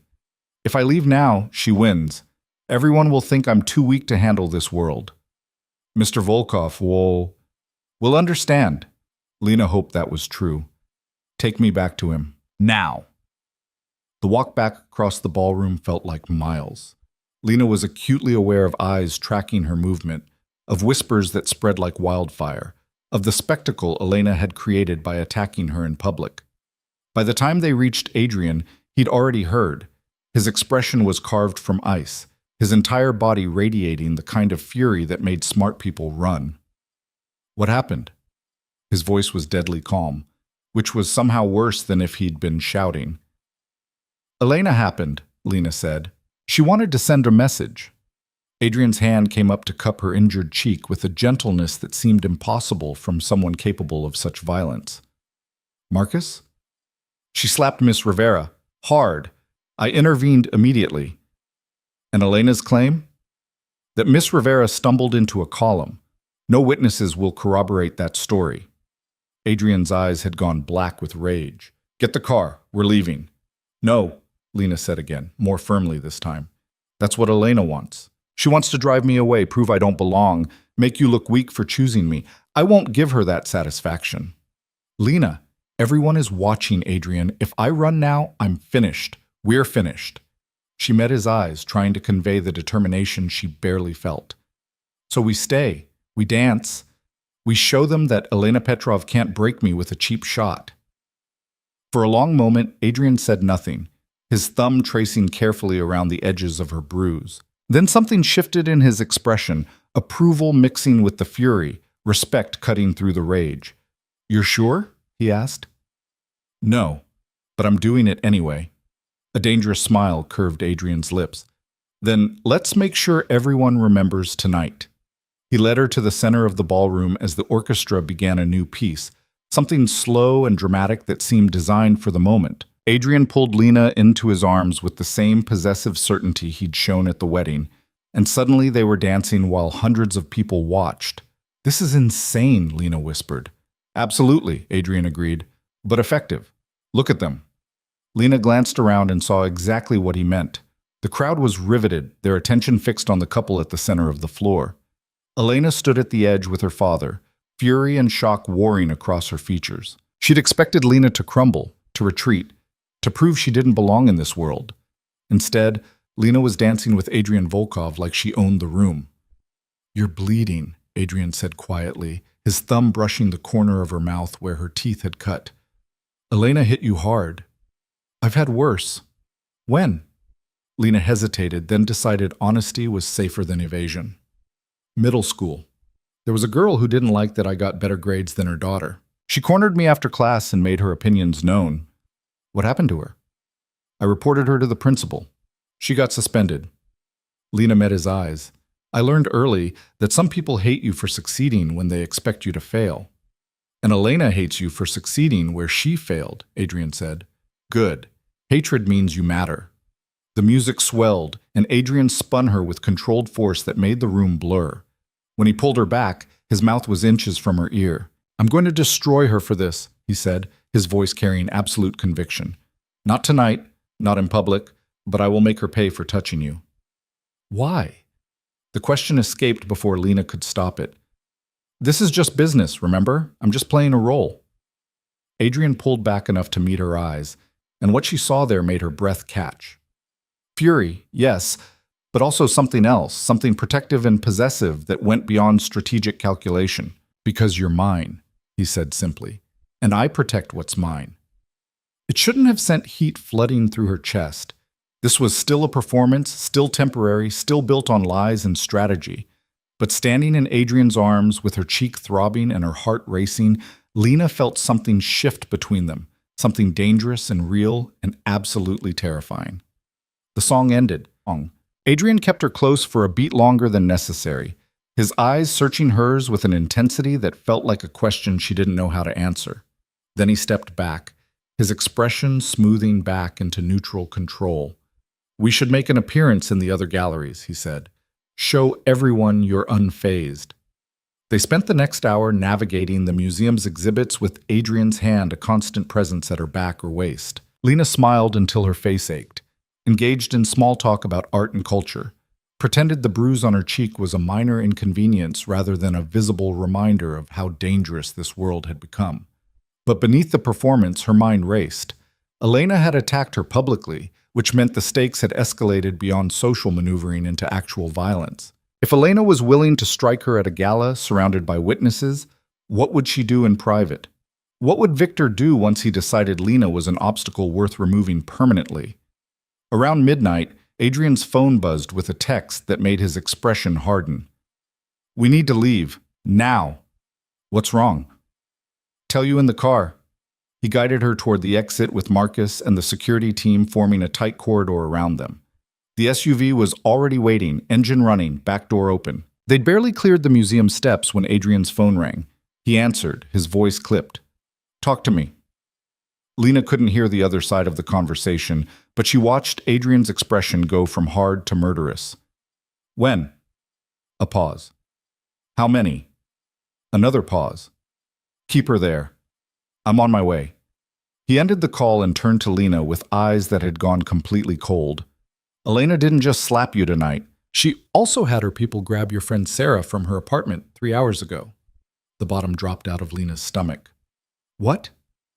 "Sarah called in a panic to a number she found in your old apartment, the emergency line we set up in case anyone tried to contact you. Elena's people took her somewhere in the warehouse district." Adrian's jaw clenched. "She's being held as leverage. Elena wants to negotiate the terms of our breakup." We have to get her, Lena said immediately. Adrian, Sarah has nothing to do with this, which is exactly why Elena chose her. She's looking for your weakness, and she found it. Adrian leaned forward to the driver. Warehouse District. Marcus, assemble the team. Full tactical gear. Adrian, please, Lena grabbed his arm, desperation making her bold. Sarah is innocent. She's just my friend who got caught in the wrong place at the wrong time. I know. His hand covered hers, surprisingly gentle, which is why we're going to get her back. But Lena, you need to understand something. The moment we move against Elena like this, it's war. Victor will respond, other families will choose sides, and people will die. Are you prepared for that? Lena thought about Sarah, loyal, protective Sarah who'd warned her to run, who'd tried to save her from this exact situation. Sarah, who was probably terrified and alone in some warehouse because Lena had chosen power over safety. Yes, Lena said, whatever it takes. Adrian studied her for a long moment, then nodded. Then hold on. This is about to get very dangerous very quickly. The warehouse district was a maze of abandoned buildings and rusted shipping containers, the kind of place where bad things happened and no one asked questions. Adrian's SUV was followed by 2 more vehicles full of his security personnel, all of them armed and moving with military precision. Stay in the car, Adrian ordered as they pulled up to a warehouse with broken windows and graffiti-covered walls. Marcus will stay with you. If anything goes wrong, I'm coming with you, Lena interrupted. Absolutely not. She's my friend. My responsibility. Lena met his eyes. And if you're doing this for me, then I need to be there. Adrian looked like he wanted to argue, but something in her expression must have convinced him. Fine, but you stay behind me at all times, and if I tell you to run, you run. Understood? Understood. They approached the warehouse with Adrian's team spreading out to cover all exits. The main door was unlocked, hanging crooked on rusted hinges. Inside, the space was cavernous and dark, lit only by moonlight filtering through broken skylights and the flashlights Adrian's men carried. Sarah? Lena called out, her voice echoing off concrete walls. Lena! Sarah's voice came from somewhere deeper in the warehouse, terrified and relieved. Lena, don't! It's a trap! Lights flooded the space, temporarily blinding them. When Lena's vision cleared, she saw Sarah tied to a chair in the center of the warehouse, surrounded by at least a dozen armed men, and standing behind her friend with a gun pressed to her head was Elena Petrov. Predictable, Elena said, smiling. I knew threatening the friend would bring you running. Adrian, did you really think I'd negotiate without insurance? Let her go, Adrian said, his voice flat and deadly. This is between us, Elena. She has nothing to do with it. Of course she does. She's Lena's weakness, which makes her valuable. Elena's finger moved to the trigger. Here's my offer. You end this fake engagement tonight publicly. Tell everyone it was a mistake, that you realized Lena wasn't suitable. Do that, and your little friend goes home unharmed. And if I refuse, Adrian asked, then Sarah dies and Lena gets to live with the knowledge that her friend's death is her fault. Elena's eyes glittered with malice. Choose quickly. My trigger finger gets twitchy when I'm bored. Lena's mind raced. This was exactly what Elena wanted. Force them to either sacrifice the engagement or sacrifice Sarah, proving one way or another that the relationship was a sham. Either choice would destroy the carefully constructed fiction they'd built, unless there was a third option. Let me make you a counteroffer, Lena said, stepping forward before Adrian could stop her. You let Sarah go unharmed, and I'll tell you the truth about Adrian and me. The whole truth, no lies, no performance. Isn't that what you really want? Proof that you were right? Lena, don't, Adrian started. The truth? Elena's expression sharpened with interest. You'd confess that this engagement is fake? I'll confess whatever truths I know, Lena replied carefully. But first, Sarah goes free. You can keep me instead. Even better, Elena gestured to one of her men. Untie the friend.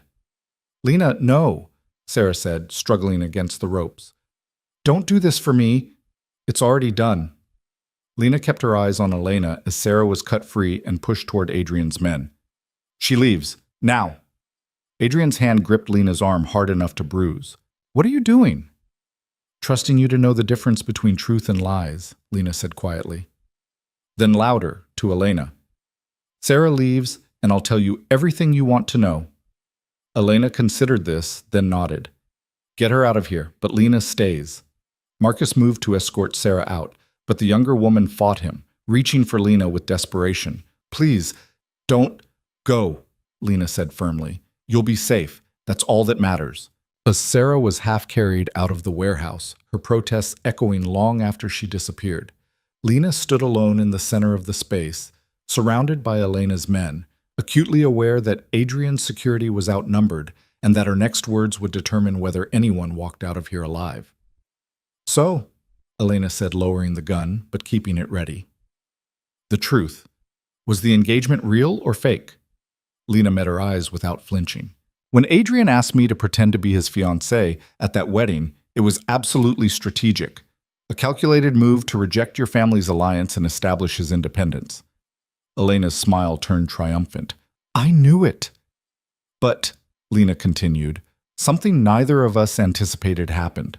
Somewhere between the performance and the reality, between the lies we told the world and the truths we told each other, it became real. Not the timeline, not the story about how we met.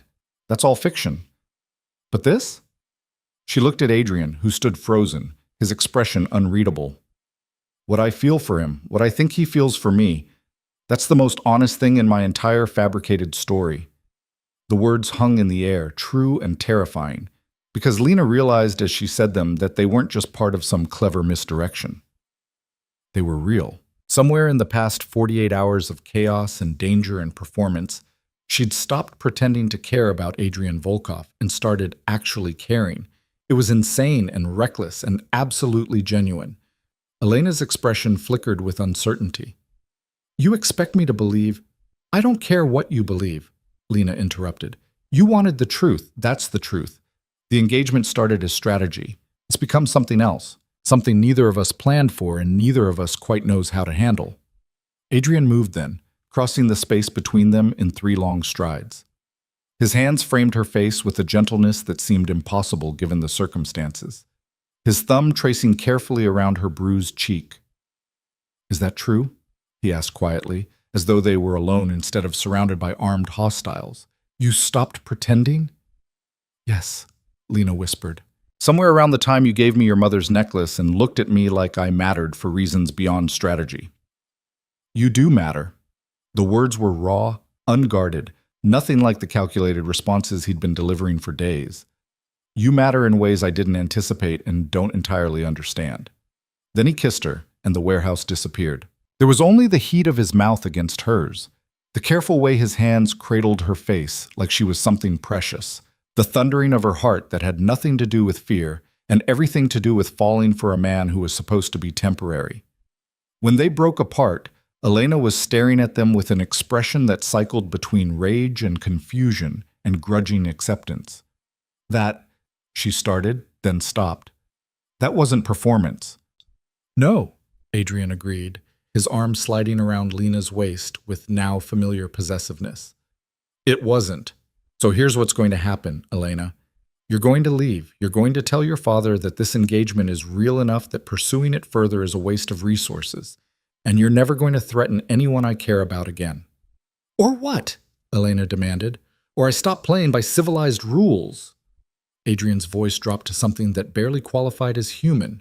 I've built my empire on knowing where every line is and how far I can push before crossing it. But for her? He pulled Lena closer. I'll cross every line.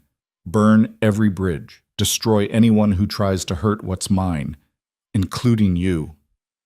The promise was delivered with such absolute conviction that even Elena's armed guards shifted uncomfortably. This was Adrian Volkov unleashed, and it was terrifying. Elena studied them both for a long moment, calculation warring with self-preservation. Finally, she lowered her gun completely. Fine, she bit out. Keep your little romance. But this isn't over, Adrian. Your father is a pragmatist. He'll recognize when a battle is lost and redirect his energy elsewhere. Adrian's expression didn't soften. Now get out before I change my mind about letting you leave intact. Elena and her men retreated, leaving Adrian and Lena standing in the center of the warehouse with his security team surrounding them. The moment the last of Elena's people disappeared, Lena's knees went weak. Adrian caught her before she could fall, his arms wrapping around her with surprising gentleness. "I've got you." "Is it over?" Lena asked against his chest. "The immediate crisis, yes. The larger complications?" His hand moved up to cradle the back of her head. "Those are just beginning." Marcus appeared at Adrian's elbow, his expression grim. "Sir, we should move. Elena might regroup with reinforcements." "Agreed." Adrian didn't release Lena as they walked back to the SUV, didn't let go as they climbed inside, didn't stop touching her during the entire ride back to the penthouse. It was as though the performance had finally cracked, revealing something raw and real underneath. "Was that true?" Adrian asked finally, breaking the silence. "What you said in the warehouse." Lena didn't pretend not to understand. "Yes, I didn't plan for it. I definitely didn't want it. But somewhere between playing your fiancé and actually being close to you, the line blurred. That's dangerous." "I know. Our arrangement was supposed to be temporary, clean, business." "I know that too." Adrian was quiet for a long moment, his thumb tracing patterns on her palm. "I don't do relationships, Lena. I don't do vulnerability or emotional entanglement or any of the things that create weakness enemies can exploit." "Then we have a problem," Lena said softly. "We do." He lifted her hand, pressing a kiss to her palm that sent heat flooding through her entire body. "Because I don't think I can pretend anymore either." The admission hung between them during the ride back to the penthouse, heavy with implications neither seemed ready to fully explore. Lena stared out the window at the city lights blurring past, acutely aware of Adrian's thumb still tracing absent patterns on her palm, of the warmth of his body beside hers, of the way everything had shifted in that warehouse when performance became truth. They didn't speak again until they were behind the locked door of Adrian's penthouse, the security team positioned outside, the world temporarily held at bay.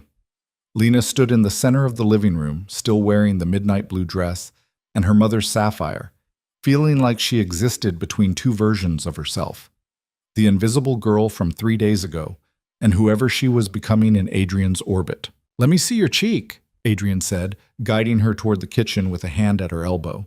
He retrieved an ice pack from the freezer and pressed it gently against the bruise Elena had left. The cold was shocking against her overheated skin, but Lena leaned into it, into him, too tired to maintain the careful distance they'd been pretending existed. "Does it hurt?" he asked. "Everything hurts," Lena admitted, "but not the way you mean." Adrian's free hand came up to cup her uninjured cheek, his eyes searching hers with an intensity that made breathing difficult. "What happened tonight changes things." "I know." Victor will have heard about the warehouse by now, about Elena's failure to leverage Sarah into ending our engagement, about what you said. His thumb brushed across her lower lip with dangerous gentleness. "About what I said." "Regrets?" Lena asked, though she wasn't sure she wanted the answer. "Several thousand.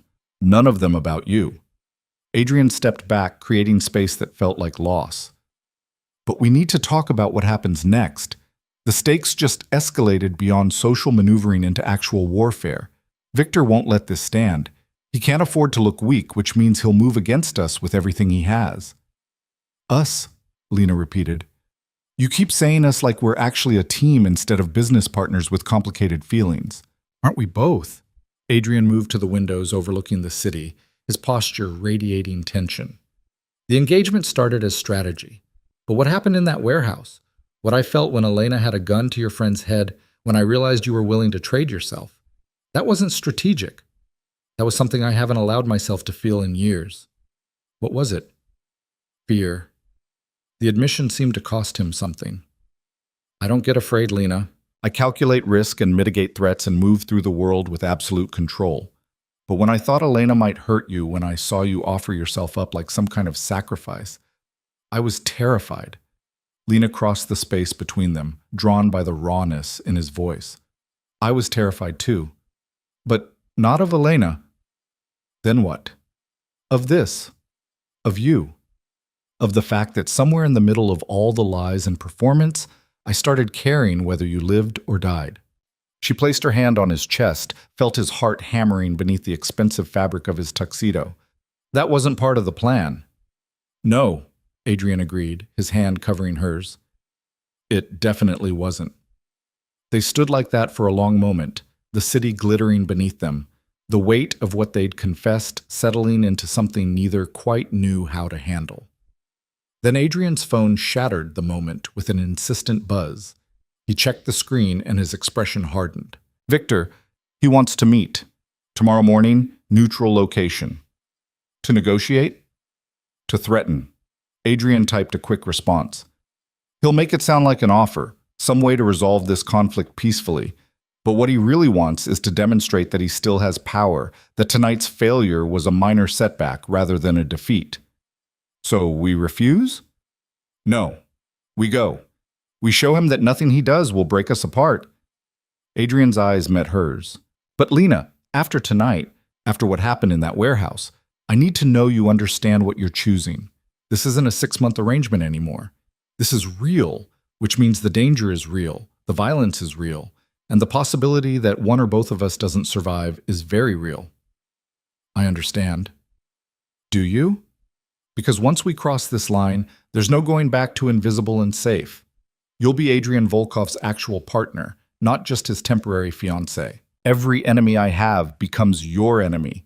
Every decision I make affects your life. Every risk I take is a risk we both bear. Lena thought about her tiny apartment, her forgettable job, her careful existence at the edges of other people's lives. Then she thought about the past 3 days, the terror and exhilaration, the way Adrian looked at her like she mattered, the feeling of being visible for the first time in her adult life. I'm choosing this, she said firmly. I'm choosing you, not the arrangement, not the performance, you. Whatever that means, whatever it costs. Adrian's control cracked. He pulled her against him with enough force to steal her breath, his mouth finding hers in a kiss that had nothing to do with performance and everything to do with hunger and desperation and feelings neither of them had intended. Lena kissed him back with equal intensity, her hands fisting in his tuxedo jacket, her body pressed against his like she could somehow merge them into one entity that was stronger than either half alone. When they finally broke apart, both breathing hard, Adrian rested his forehead against hers. This is a terrible idea. Probably the worst one I've ever had, Lena agreed. We're going to make each other's lives incredibly complicated. I'm counting on it.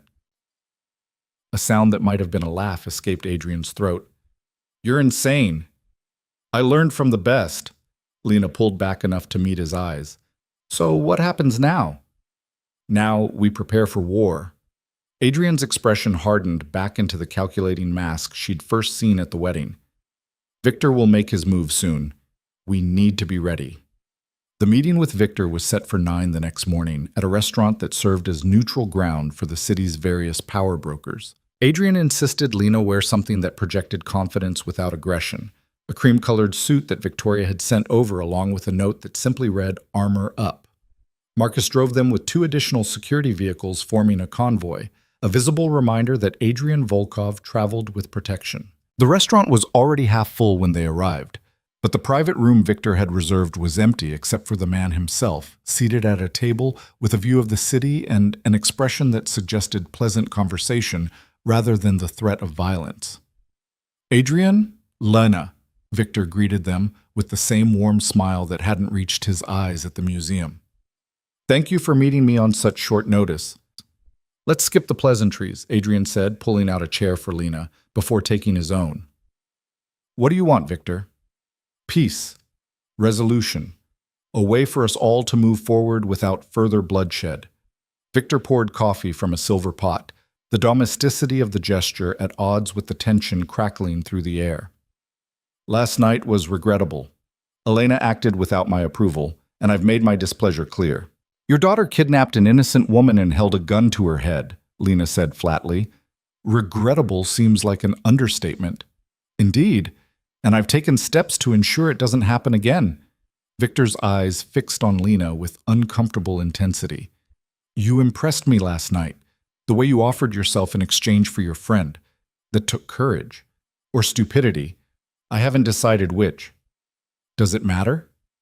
It does if you're planning to survive in this world. Victor took a sip of his coffee. Adrian has made his choice clear. He wants you as his partner, not Elena. I can accept that. What I can't accept is the humiliation my family suffered when you announced your engagement at that wedding. Then you should have raised a daughter who doesn't assume she's entitled to other people's lives, Adrian replied coldly. Perhaps, but intention and result are two different things. Elena was humiliated publicly. That humiliation reflects on me, on my organization, on every alliance I've built over decades. Victor set down his cup with deliberate precision. So here's what I propose. You make a public gesture that acknowledges the insult, an apology perhaps, or a donation to one of Elena's favorite charities in her name. Something that allows my daughter to save face. No, Adrian said immediately. Be reasonable. I don't apologize for choosing who I want in my life, and I definitely don't apologize to make your daughter feel better about not getting her way. Adrian's voice dropped to something dangerous. If Elena wanted to be my wife, she should have been worth choosing. She wasn't. Victor's pleasant facade cracked, revealing the predator underneath. You're making a mistake, Adrian. I've been patient because we have history, because our organizations have cooperated in the past. But my patience has limits. So does mine, Adrian replied. And you reached them when your daughter put a gun to an innocent woman's head. Sarah wasn't innocent. She was leverage. There's a difference. Victor's attention shifted to Lena. Tell me, my dear, are you prepared for what comes next? When Adrian's enemies realize he has an actual weakness now, not just a strategic fiancé. When they come for you with everything they have. Let them come, Lena said, surprised by her own conviction. I'm not going anywhere. Brave words. We'll see if you still mean them when the bodies start piling up. Victor stood, buttoning his jacket. I came here to offer peace. You've rejected it. What happens next is on you. What happens next, Adrian said, standing as well, is that you leave my fiancée and everyone she cares about alone. You redirect your ambitions elsewhere. And you remember that I've built my empire on being 3 steps ahead of people who thought they could threaten me. Is that a threat? It's a promise. Adrian's hand settled on Lena's shoulder, protective and possessive. Touch her again. Threaten her again. Come anywhere near anyone she loves. And I'll dismantle everything you've built piece by piece. Your shipping routes, your political connections, your carefully cultivated reputation. All of it. Gone. Victor's expression went cold. You can try. I won't have to try. I'll succeed. Because unlike you, I don't make threats I can't execute. The two men stared at each other across the table, decades of carefully maintained professional courtesy dissolving into open hostility. Then Victor smiled, a terrible expression that promised retribution. I look forward to seeing you try, he said. Then he walked out, leaving Adrian and Lena alone with the certainty that they'd just declared war on one of the most dangerous men in the city. That went well, Lena said into the silence. About as well as expected. Adrian helped her to her feet. We need to move quickly now. Victor will strike within 48 hours, probably sooner. He'll want to demonstrate strength before word spreads that I rejected his offer. What kind of strike? Could be anything. An attack on one of my warehouses? Interference with a shipment? Maybe something more direct. Adrian's jaw clenched. Or he might come for you again, try to prove I can't protect you. So what do we do? We make sure you're somewhere he can't reach. Adrian pulled out his phone, typing rapidly. I have a safe house upstate, completely secure, off the grid, unknown to anyone outside my innermost circle. You'll stay there until this is resolved. Absolutely not. Adrian looked up from his phone. Lena, no, I'm not hiding while you fight a war I helped start. We're partners, remember? That means I'm staying by your side, even when it's dangerous. Especially when it's dangerous. This isn't a debate. You're right, it's not. Because I've already made my decision. Lena crossed her arms. You told me last night that I'm your actual partner now, not just your strategic asset. Partners don't abandon each other when things get difficult. Partners also don't demand to be kept in the line of fire when there's a safer alternative. Then maybe I'm not the kind of partner who needs to be kept safe. Maybe I'm the kind who fights beside you. Lena stepped closer, looking up at him with all the determination she possessed. You said I impressed you when I offered myself in exchange for Sarah, that I showed courage. Well, I'm showing it again now. I'm not running. Adrian stared at her for a long moment, conflict warring across his features. Then he did something unexpected. He smiled. A real smile, not the calculated one he used for public consumption, but something genuine and slightly odd. You're going to be the death of me, he said. Probably. But at least you won't be bored. No, with you, boring is definitely off the table. Adrian's phone buzzed with an incoming call. He glanced at the screen and his expression shifted to something Lena couldn't read. It's Marcus. Something's wrong. He answered, and Lena watched his face harden with each word he heard. When he ended the call, his eyes were black with fury. What happened? She asked. Victor didn't wait 48 hours. He didn't even wait 4. One of my shipments was intercepted 20 minutes ago. 3 of my people are dead, and the cargo is gone. 30 million in pharmaceuticals that were supposed to go to a buyer in Miami. Lena's stomach dropped. He killed them? Victor doesn't get his hands dirty. He hired contractors to do it. Adrian's hand clenched around his phone hard enough that Lena heard the case crack. But the order came from him. This is his opening move. What's your response? Adrian looked at her, and what she saw in his eyes made her breath catch. This wasn't the controlled businessman who'd approached her at a wedding. This was something else entirely, something primal and dangerous that she suspected most people never saw and lived to tell about. I'm going to show Viktor Petrov why people fear me, he said quietly, and you're going to help me do it. How? Viktor's power comes from 3 sources: his shipping operation, his political connections, and his reputation for being untouchable. We're going to destroy all 3 simultaneously. Adrian moved to the windows, already planning. His next major shipment leaves the port tonight at midnight. We're going to intercept it, take the cargo, and make sure everyone knows who is responsible. That's a declaration of open war. We're already at war. Victor fired the first shot when he killed my people. This is just making it official. What do you need me to do? Lena asked. Adrian turned to face her fully. I need you to be visible. While I'm hitting his shipment, you're going to attend a charity event at the Ritz where half the city's power players will be in attendance. You're going to smile and socialize and make sure everyone sees that you're not afraid, that you're not hiding, that you're exactly where you belong, at my side even when I'm not physically present. You want me to be bait. I want you to be a message, that we're not intimidated, not backing down, not vulnerable to his threats. Adrian moved closer, his hands framing her face. But yes, there's an element of risk. Victor might try something at the event. That's why you'll have a full security detail, and Marcus will be with you personally. While you're doing what exactly? Leading the team that intercepts his shipment. It needs to be precise, clean, and unmistakably my operation. Victor needs to know I didn't just defend. I struck back harder than he hit me. Lena processed this, her mind racing through the implications. Adrian was asking her to be the public face of their partnership while he engaged in what amounted to organized crime. To stand in a ballroom full of the city's elite while he committed what could technically be called piracy. To trust that his security could keep her safe while he was miles away doing something that could get him killed. Okay, she said. Okay.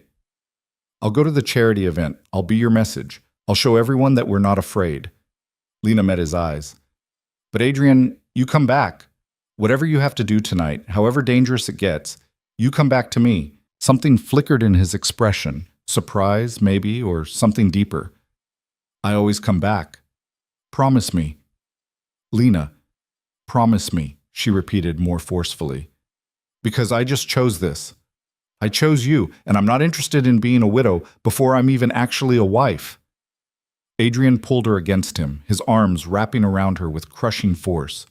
I promise. I'll come back. They stood like that for a long moment, holding each other in the middle of the private room while the city sprawled beneath them and war loomed on the horizon. Then Adrian's phone buzzed again. Marcus, coordinating the night's operations, and the moment shattered into logistics and strategy and preparation for what came next. The hours before the charity event passed in a blur of briefings and wardrobe changes and security protocols. Victoria appeared with another stunning gown, this one black and severe, armored in elegance. Marcus walked Lena through exit routes and panic signals and worst-case scenarios, with the kind of clinical precision that should have been terrifying but was somehow reassuring.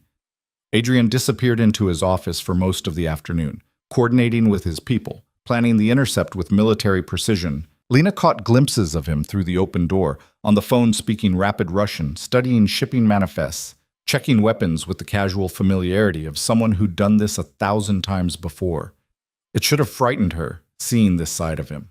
The criminal, the violent enforcer, the man who commanded loyalty through fear and capability in equal measure. Instead, Lena found herself oddly calm. This was who Adrian Volkov actually was beneath the expensive suits and calculated charm. Someone who built empires in shadows and protected what was his with ruthless efficiency.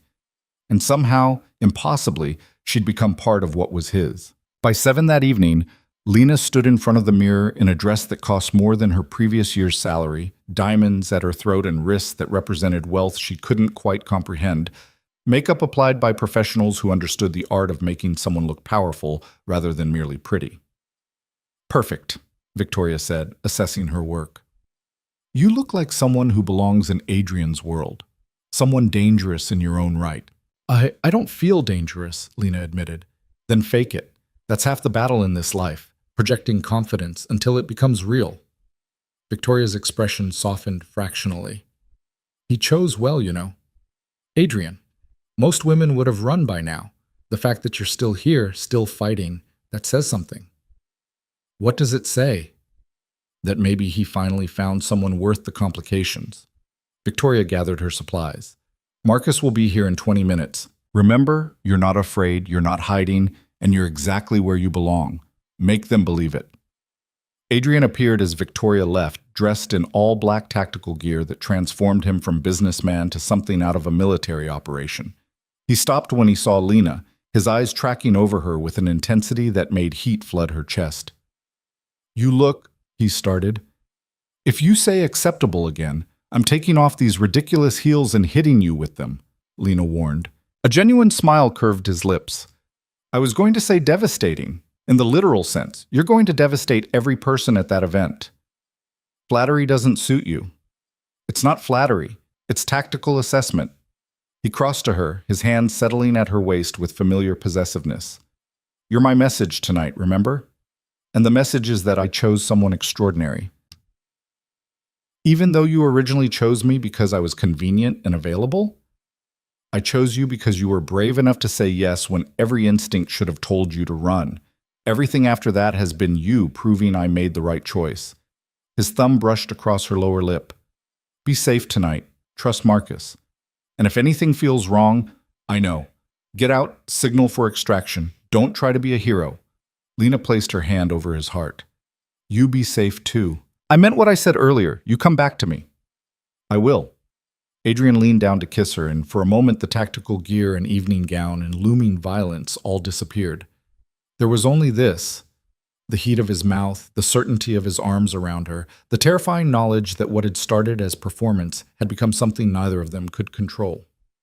When they broke apart, Adrian rested his forehead against hers. "When this is over, when Victor is handled and we're not dodging assassination attempts, we need to talk about what this actually is. This being? Us. Whatever we've become." His hand cradled the back of her head. "Because I don't think either of us planned for real, Lena. But that's what this is.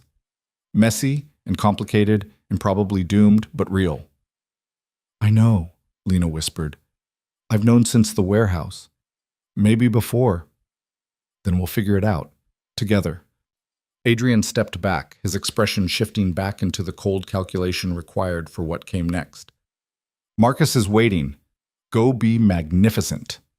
The charity event was exactly the kind of affair Lena would have avoided in her previous life. A ballroom full of the city's wealthiest and most powerful, all of them dressed in designer labels and false smiles. But she wasn't the invisible girl in a cheap dress anymore. She was Adrian Volkov's fiancée, arriving with a security detail that parted crowds, wearing diamonds that caught every light, projecting the kind of confidence that came from knowing exactly who she was and refusing to apologize for it. Marcus stayed close, but not obtrusively so, always within her line of sight, but allowing her space to navigate the social waters on her own. People approached with the same calculated interest she'd encountered at the museum gala, Politicians wanting to curry favor with Adrian through her, businessmen hoping for introductions, society women trying to determine if she was threat or ally. Lena handled each interaction with the poise Victoria had drilled into her, deflecting probing questions with practiced ease, projecting warmth without revealing anything of substance. She was Adrian's partner, his choice, his equal. And if some of that was still performance, well, she was learning that the best lies were built on foundations of truth. She was 2 hours into the event, beginning to think the night would pass without incident, when her phone buzzed with a text from an unknown number. Against every instinct screaming at her to ignore it, Lena glanced at the screen. The message was simple. Roof. Now. Come alone, or people die. Lena's blood ran cold. This was exactly what Adrian had warned about. Victor making a move when she was separated from Adrian's direct protection. The smart thing would be to show the text to Marcus, to follow protocol, to trust the security Adrian had arranged. But the message had said people die if she didn't come alone. And Lena had already learned that Viktor Petrov didn't make empty threats. She made a decision that was either incredibly brave or catastrophically stupid. Slipping away from the ballroom during a moment when Marcus was scanning the crowd, Lena found the service stairs and climbed toward the roof access. Each step echoed in the concrete stairwell. Each floor she passed another chance to turn back, to choose safety over whatever waited above. The roof access door was unlocked. Lena pushed through into cold night air and city lights and found Elena Petrov waiting with 2 armed men flanking her. "There you are," Elena said, her smile vicious. "I was beginning to think you were smarter than you looked." "What do you want?" Lena demanded, acutely aware that she was outnumbered, outgunned, and completely alone. "The same thing I've always wanted. For you to disappear so I can have what should have been mine." Elena pulled a gun from her clutch with practiced ease. "My father is too cautious. He wants to break Adrian through business, through strategy, through all the civilized ways men like them wage war. But I know better. The fastest way to destroy Adrian Volkov is to take away what he loves." "He doesn't love me. This is still just strategy. Don't insult my intelligence. I saw you two at the museum. I heard what you said in that warehouse. This stopped being strategy the moment you chose to care about each other." Elena's finger moved to the trigger. "So, here's what's going to happen. You're going to jump off this roof. Tragic suicide. Fiancé couldn't handle the pressure of Adrian's world. My men will make sure it looks convincing. Adrian will know you did this. Maybe. Probably. But by the time he figures it out, you'll already be dead. And without you, his weakness, his vulnerability, his heart, he'll go back to being the cold, calculating businessman I could have worked with." Elena stepped closer. "So what's it going to be, Lena? Jump, or I shoot you and my men throw your body over anyway?" Lena's mind raced, searching for options. She could scream, but would anyone hear over the party noise below? She could run, but Elena's men would catch her before she reached the door. She could fight, but 3 against 1 when they were armed and she wasn't seemed like suicide. Then her phone buzzed in her clutch. Elena's eyes flicked to it with annoyance. "Throw it over," Elena commanded. "Now." But Lena had already seen the preview of the message on her screen. It was from Adrian, and it said simply, "Duck." Lena dropped to the ground without hesitation, and the roof exploded into chaos. Gunshots cracked through the night air, but they weren't aimed at Lena. Adrian's security team had materialized from the shadows. 3 on the adjacent building with rifles, 2 more bursting through the roof access door behind Elena. The tactical precision was breathtaking and terrifying in equal measure. Elena's men went down before they could even raise their weapons, neutralized with shots that were calculated not to kill, but to incapacitate. Elena herself spun toward the door, gun still in hand, but froze when she found herself facing Marcus, with his weapon trained directly at her chest. "Drop it," Marcus said, his voice flat and final. "Now." For a heartbeat, Elena looked like she might try anyway, might pull the trigger on some desperate last attempt to finish what she'd started.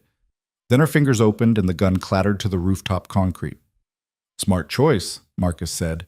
He gestured to one of his team. "Secure her." Lena was still on the ground, heart hammering so hard she could feel it in her throat, when hands gripped her shoulders. She flinched before recognizing Adrian's touch, his voice rough with something that sounded like fear. "Are you hurt?" He was already checking her over with clinical efficiency, looking for injuries she didn't have. "Lena, answer me. Are you hurt?" "No," she managed. "I'm fine. How did you—" "Later!" Adrian pulled her to her feet and into his arms with crushing force, his hand cradling the back of her head like she was something precious he'd almost lost. "You left the ballroom. You came up here alone. What were you thinking?" She said people would die if I didn't come alone. "So you believed her?" Adrian pulled back enough to look at her, and his eyes were black with fury and residual fear. "You believe the woman who's been trying to kill you, and you came up here without backup?" "I didn't have time to think it through." "That's the problem. You didn't think." His hands tightened on her shoulders, not quite painful, but firm enough to make his point. "You could have died, Lena. If we'd been 30 seconds later, if Marcus hadn't noticed you were gone when he did, if I hadn't already had people positioned on the adjacent buildings—" "But you did," Lena interrupted. "You had people positioned. You were prepared for this." "I'm always prepared for worst-case scenarios. That doesn't mean I want to experience them." Adrian's forehead pressed against hers, his breathing still unsteady. "Don't ever do that again. Don't ever choose to walk into danger alone when you have people willing to fight beside you." "I was trying to protect the people at the party, and I'm trying to protect you. Let me." He pulled her close again, and Lena felt the tension vibrating through his entire body. "I can't do this if you're going to be reckless. I can't focus on taking down Victor if I'm terrified you're going to get yourself killed trying to be a hero." "Then maybe we take him down together," Lena said against his chest. "No more separating, no more one of us being bait while the other executes the plan. Partners, remember? That means we fight side by side." Adrian was quiet for a moment, his hand moving to tangle in her hair. "You're going to drive me insane." "Probably, but you'll never be bored." A sound that might have been a laugh escaped his throat. Then he stepped back, his expression shifting into the cold calculation Lena was learning to recognize as his operational mode. "Marcus, status on Elena's men?" "Neutralized, non-fatally. Both will survive for questioning." Marcus had Elena secured with zip ties, the woman's expression cycling between fury and fear. "What do you want done with her?" Adrian turned his attention to Elena, and the temperature on the rooftop seemed to drop 10 degrees.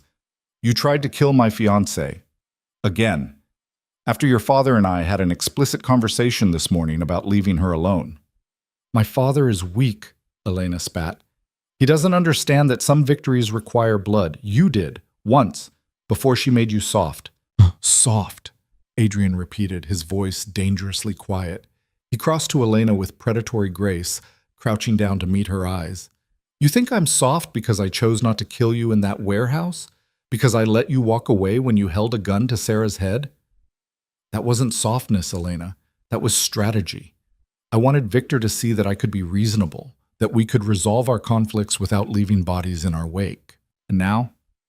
Now you've tried to murder someone I care about, twice, which means strategy is off the table." Adrian's smile was terrible, all teeth and promise of violence. "You're going to call your father. You're going to tell him exactly what happened here tonight, and you're going to make it very clear that this ends now, or I dismantle everything he's built piece by piece." "He won't negotiate with you. Not after you stole his shipment." "I didn't steal it. I intercepted it, took the cargo, and left every single one of his people alive and unharmed, with a message that this was repayment for the 3 of mine he killed this morning." Adrian's eyes never left Elena's face. "I could have slaughtered them all. I could have sent their bodies back to Victor in pieces. But I didn't, because I wanted him to understand that I'm offering him one last chance to end this before it becomes something neither of us can walk away from." "You're bluffing." "Am I?" Adrian pulled out his phone and pulled up a photo that he showed to Elena. Lena couldn't see the screen, but she watched Elena's face go white. "That's the shipping manifest from tonight's intercept. 30 million in pharmaceuticals that I've already redirected to my own distribution network. But more importantly, that's the documentation proving Victor's been smuggling controlled substances through a legitimate medical supply company, complete with signatures from the CEO, who happens to be a major political donor." "Where did you get that?" "I've had someone inside your father's organization for 6 months, planted specifically in case I ever needed leverage." Adrian's expression was merciless. One anonymous tip to the DEA with this documentation, and Victor's legitimate businesses collapse. His political connections disappear overnight. Every alliance he's built over decades dissolves because no one wants to be associated with someone under federal investigation. Elena's defiance crumbled into something approaching panic. You wouldn't. The investigation would touch everyone, including you. I'm very good at insulating myself from investigations. Your father isn't quite as careful. Adrian stood, pocketing his phone. So here's what happens next. You call Victor. You tell him I have evidence that will destroy him. You tell him about tonight, about how you tried to kill Lena and failed because I'm always 3 steps ahead. And you tell him that he has 24 hours to agree to a ceasefire before I burn his entire empire to the ground. And if I refuse, then I give this evidence to the authorities tonight, and you can explain to your father from a federal holding cell why his kingdom fell, because you couldn't accept that I chose someone else. Marcus handed Elena a phone. She stared at it like it was a venomous snake, then at Adrian, then finally at Lena still standing near the edge of the roof with her expensive dress and diamonds, and the kind of backbone Elena clearly hadn't anticipated. You really love her, Elena said, something like understanding finally breaking through her fury. This isn't strategy anymore. You actually love her. Adrian didn't answer immediately. He crossed back to Lena, his hand finding hers with the natural ease of something they'd done 1,000 times instead of a handful of days. I really do. Which is why I'm willing to destroy your father's empire to keep her safe. Make the call, Elena. End this. Elena's hand shook as she dialed. The conversation was brief, conducted in Russian that Lena couldn't follow, but she heard Victor's voice rising even through the phone speaker, heard Elena's responses becoming increasingly desperate. When the call ended, Elena looked 10 years older. He agrees to meet, tomorrow morning, neutral ground. Elena's voice was hollow. He wants to negotiate terms. Smart man, Adrian gestured to Marcus. Take her to one of our safe locations, comfortable but secure. She's insurance until the meeting is concluded. You can't hold me hostage. I can, and I will. You tried to kill Lena, twice. The fact that you're still breathing is more mercy than you deserve. Adrian's eyes were cold. Be grateful I'm not my father. He would have thrown you off this roof himself and made it look like the suicide you were planning to stage. Marcus escorted Elena away, leaving Lena alone with Adrian on the roof under a sky full of stars that were barely visible through the city's light pollution. For a moment, neither of them spoke. Then Lena laughed, a slightly hysterical sound that she couldn't quite control. What's funny? Adrian asked. 3 days ago, I was invisible. Nobody. A girl sitting in the corner at a wedding where I didn't belong. And now I'm standing on a rooftop after nearly being murdered, watching you threaten to destroy a criminal empire, realizing that I've somehow become the reason you're willing to burn the world down. Lena met his eyes. How did this become my life? You said yes when I asked you to dance. Adrian pulled her close, his arms wrapping around her waist. Everything after that was just momentum. Momentum, Lena repeated. That's one word for it. What would you call it? Lena considered the question seriously. Fate, maybe, or stupidity, or the best mistake either of us ever made. All of the above, Adrian agreed. He was quiet for a moment, his thumb tracing patterns on her hip through the silk of her dress. When Marcus told me you'd left the ballroom, when I realized Elena had gotten to you, I've never been that afraid in my entire life. You seemed pretty calm. That was training. Inside, I was terrified. His hand came up to cup her face, his thumb brushing across her cheekbone with devastating gentleness. I meant what I said to Elena. I love you. I don't know when it happened or how, but somewhere between the performance and the reality, I fell in love with you, which is inconvenient and dangerous and probably the stupidest thing I could have done. Why stupid? Because loving someone in my world is vulnerability. It's a weakness enemies can exploit. It's the difference between making calculated decisions and making emotional ones. Adrian's eyes searched hers. But I can't seem to stop. Can't seem to care that it's reckless.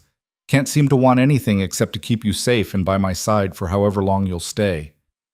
Lena's heart felt too big for her chest. I love you too.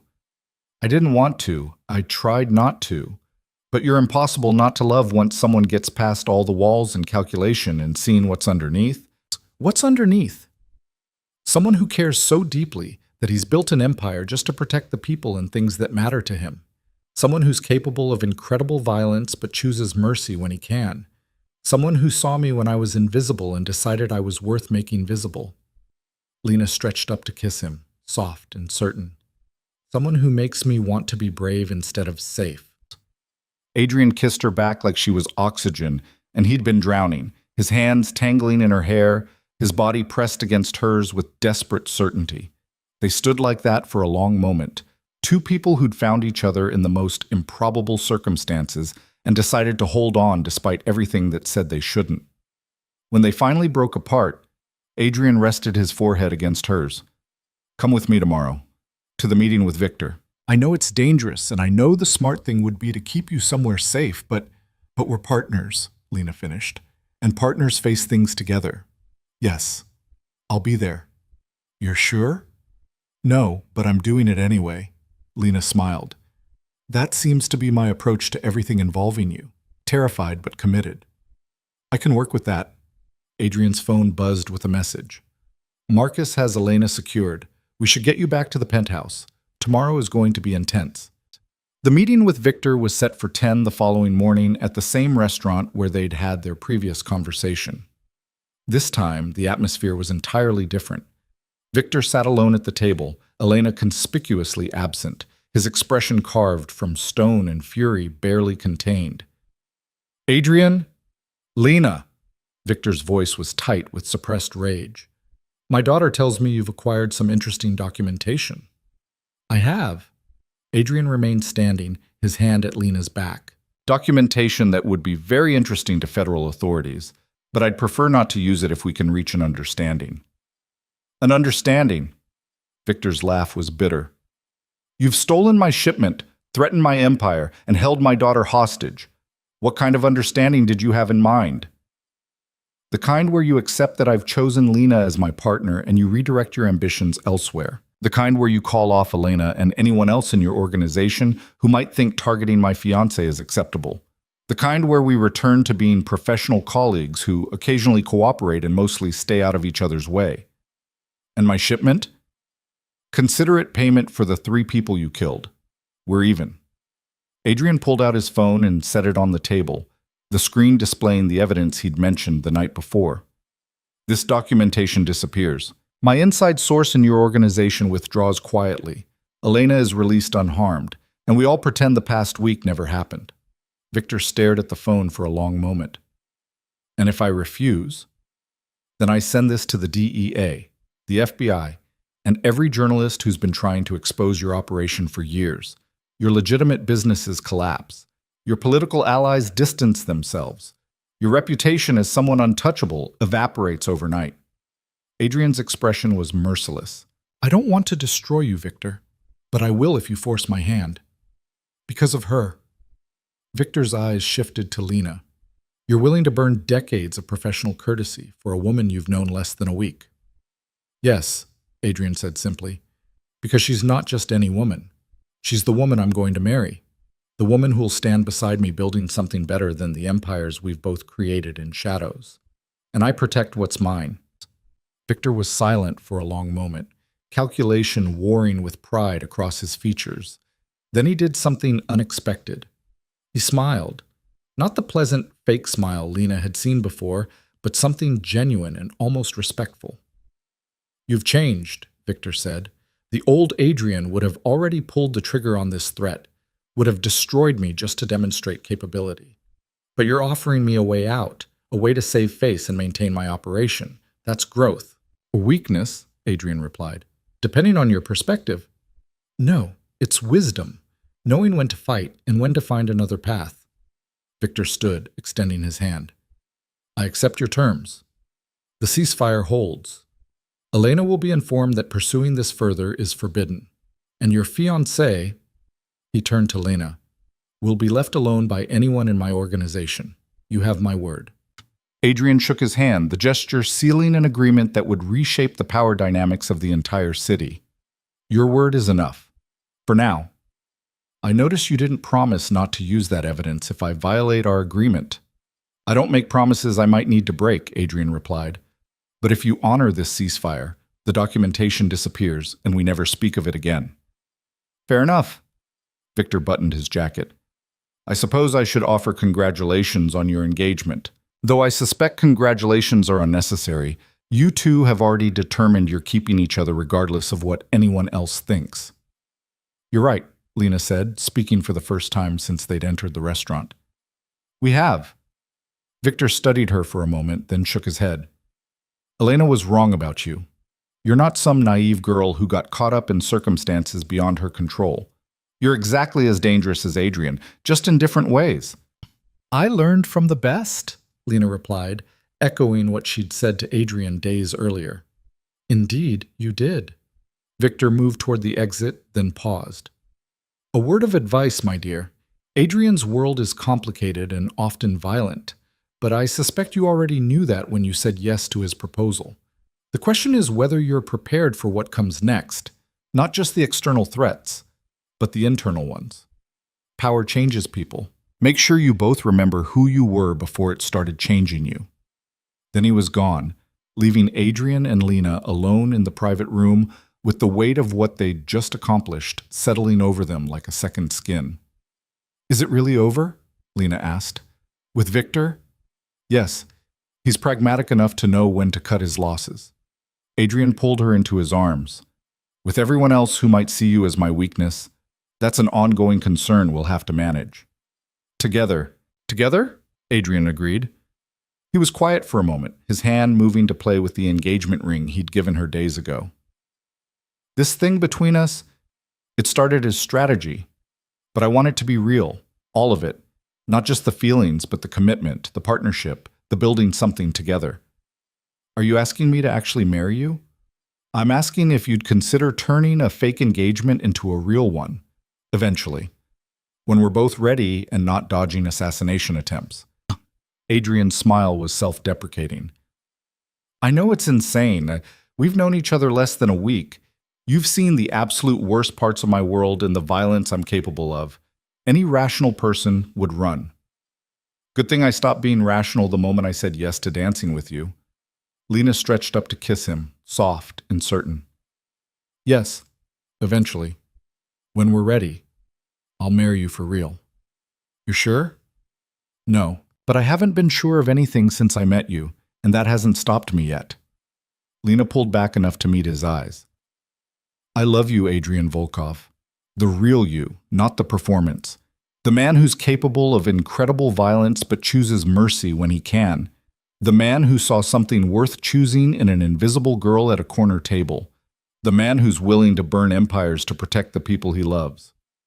I love you too, Adrian said, and the words sounded like a promise. More than I thought I was capable of loving anyone. They left the restaurant hand in hand, walking out into sunshine and the beginning of something neither had planned for, but both were willing to fight to keep. Marcus and the security team formed their usual protective corridor, but the threat level had dropped from critical to manageable. Victor's agreement held weight in their world, and word would spread quickly that Lena Rivera was off limits. The next few weeks passed in a strange combination of normalcy and adjustment. Adrian had been right. There were ongoing threats, people who tested the boundaries of Victor's ceasefire, rivals who thought they saw opportunity in Adrian's visible attachment to Lena. But they faced each challenge together, learning to read each other's signals, developing the kind of partnership that only came from shared danger and absolute trust. Lena moved fully into the penthouse, her few remaining possessions from her old life integrated into Adrian's space until it became their space. She discovered that loving Adrian Volkov meant accepting the complexity of his world, the late-night phone calls about shipments and territories, the security protocols that governed their daily lives, the careful dance of maintaining power while trying to build something better. But it also meant experiencing the man beneath the reputation, the Adrian who brought her coffee in bed when he woke before her, who listened with genuine interest when she talked about art or books or ideas for how his wealth could be used for something beyond maintaining power, who held her through nightmares about rooftops and guns and threats that still sometimes felt too real. 6 months after the night they'd met at that wedding, Lena stood in front of a mirror adjusting a dress that wasn't midnight blue but wedding white. Sarah stood beside her, fully recovered from her brief kidnapping and cautiously accepting of Lena's new life. though she still occasionally muttered about her best friend having terrible taste in men. "You're really doing this," Sarah said, not quite a question. "I really am." Lena turned to face her friend. "I know you think I'm insane. I think you're the bravest person I know, or the most reckless, possibly both." Sarah's expression softened. "But I've also seen the way he looks at you, the way you look at him, and I've never seen you this happy, even when things are complicated and dangerous." "They're always going to be complicated and dangerous," Lena admitted. "That's part of loving someone like Adrian. But it's also real and honest and more meaningful than any safe, simple relationship could ever be." "Then I'm happy for you, both of you." Sarah helped adjust Lena's veil. "Just promise me one thing." "What?" "That you'll never become so comfortable with the danger that you forget it's not normal. That you'll hold on to the part of yourself that knows this world is insane, even as you learn to navigate it." "I promise." Lena squeezed her friend's hand. "Thank you for not running away when things got crazy, for still being here, even though my life became something you never signed up for. That's what friends do. We stay, even when it's terrifying." Sarah smiled. "Now come on. You have a dangerous crime boss waiting to marry you in what I'm told is the social event of the season." The ceremony was held in the same ballroom where they'd first danced, transformed now into something between dream and reality, with flowers and candlelight, and carefully curated guest lists that represented both Adrian's world and the legitimate society connections they were building. Senator Ashford was there, along with half the city's power players, all of them bearing witness to the union of Adrian Volkov and the woman who'd somehow captured his heart. But Lena barely noticed the guests. Her attention was fixed on Adrian waiting at the altar in a tuxedo that made him look like he'd stepped out of some dangerous fairy tale, his eyes tracking her movement with an intensity that made breathing difficult in the best way. When she reached him, he took her hand with the same certainty he'd shown that first night, but now there was nothing calculated about the gesture. This was real. The promises they were about to make, the life they'd chosen to build together, the partnership forged in danger and refined through trust. "You look devastating," Adrian murmured as the officiant began the ceremony. "You told me that at the museum gala," Lena whispered back. "I meant it then. I mean it more now." His thumb brushed across her knuckles. "Last chance to run. There are probably 6 different exit routes I could get you to before anyone noticed. I'm not running. I stopped running the night I said yes to dancing with you." "Then I suppose we're doing this." "We definitely are." The ceremony itself was a blur of vows and rings, and the weight of hundreds of eyes watching them make promises that transcended strategy. When the officiant finally pronounced them married and Adrian pulled her into a kiss that was both chaste enough for public consumption and heated enough to promise more later, Lena felt something settle in her chest that felt like coming home. The reception was everything Adrian had promised: champagne flowing freely, orchestra music filling the ballroom, conversations happening in corners that would shape the city's future. But Lena found herself caring less about the strategic implications, and more about the man who kept pulling her onto the dance floor, who introduced her to contacts not as his asset, but as his wife and partner, who looked at her like she was the only person in the room worth his attention. Near midnight, they escaped to one of the balconies overlooking the city. The same city where Lena had been invisible just months ago, where she'd existed on the edges of other people's lives, where she'd never imagined mattering to anyone, let alone to someone like Adrian Volkov. "Regrets?" Adrian asked, his arms wrapped around her waist from behind. "Several thousand, none of them about you." Lena leaned back against his chest. "Thank you." "For what?" "For seeing me when I was invisible. For choosing me when you could have had anyone. For loving me despite all the logical reasons you shouldn't." Lena turned in his arms to face him. "For giving me a life I never imagined I could have." "I should be thanking you," Adrian replied. "You took a cold, calculating businessman and reminded him what it felt like to care about something beyond power and control. You made me better, Lena. Softer in the ways that matter, harder in the ways that protect what we're building." "What are we building?" Lena asked. "Beyond just surviving in your world, beyond maintaining power? What comes next?" Adrian was quiet for a moment, his hand coming up to cradle her face. "I've been thinking about that. My empire was built in shadows, maintained through fear and capability and being 3 steps ahead of everyone else. But that's not sustainable forever. Eventually, I want to build something legitimate, something that uses all this wealth and influence for more than just maintaining territory. Like what? Foundations that help people who fell through society's cracks the way you almost did. Investments in industries that create actual value instead of just moving money around. Using my connections to change policies instead of just exploiting them. His eyes searched hers. I want to build something we can both be proud of. Something that doesn't require our children to inherit a criminal empire. Children? Lena repeated softly. You've thought that far ahead? I've thought about everything. About growing old with you, about building legitimate businesses alongside the illegitimate ones until we can phase out the latter, about creating a legacy that's more than just power and fear. Adrian's smile was self-deprecating. Probably getting ahead of myself. We've been married for approximately 4 hours. No. I love that you're thinking about the future, our future.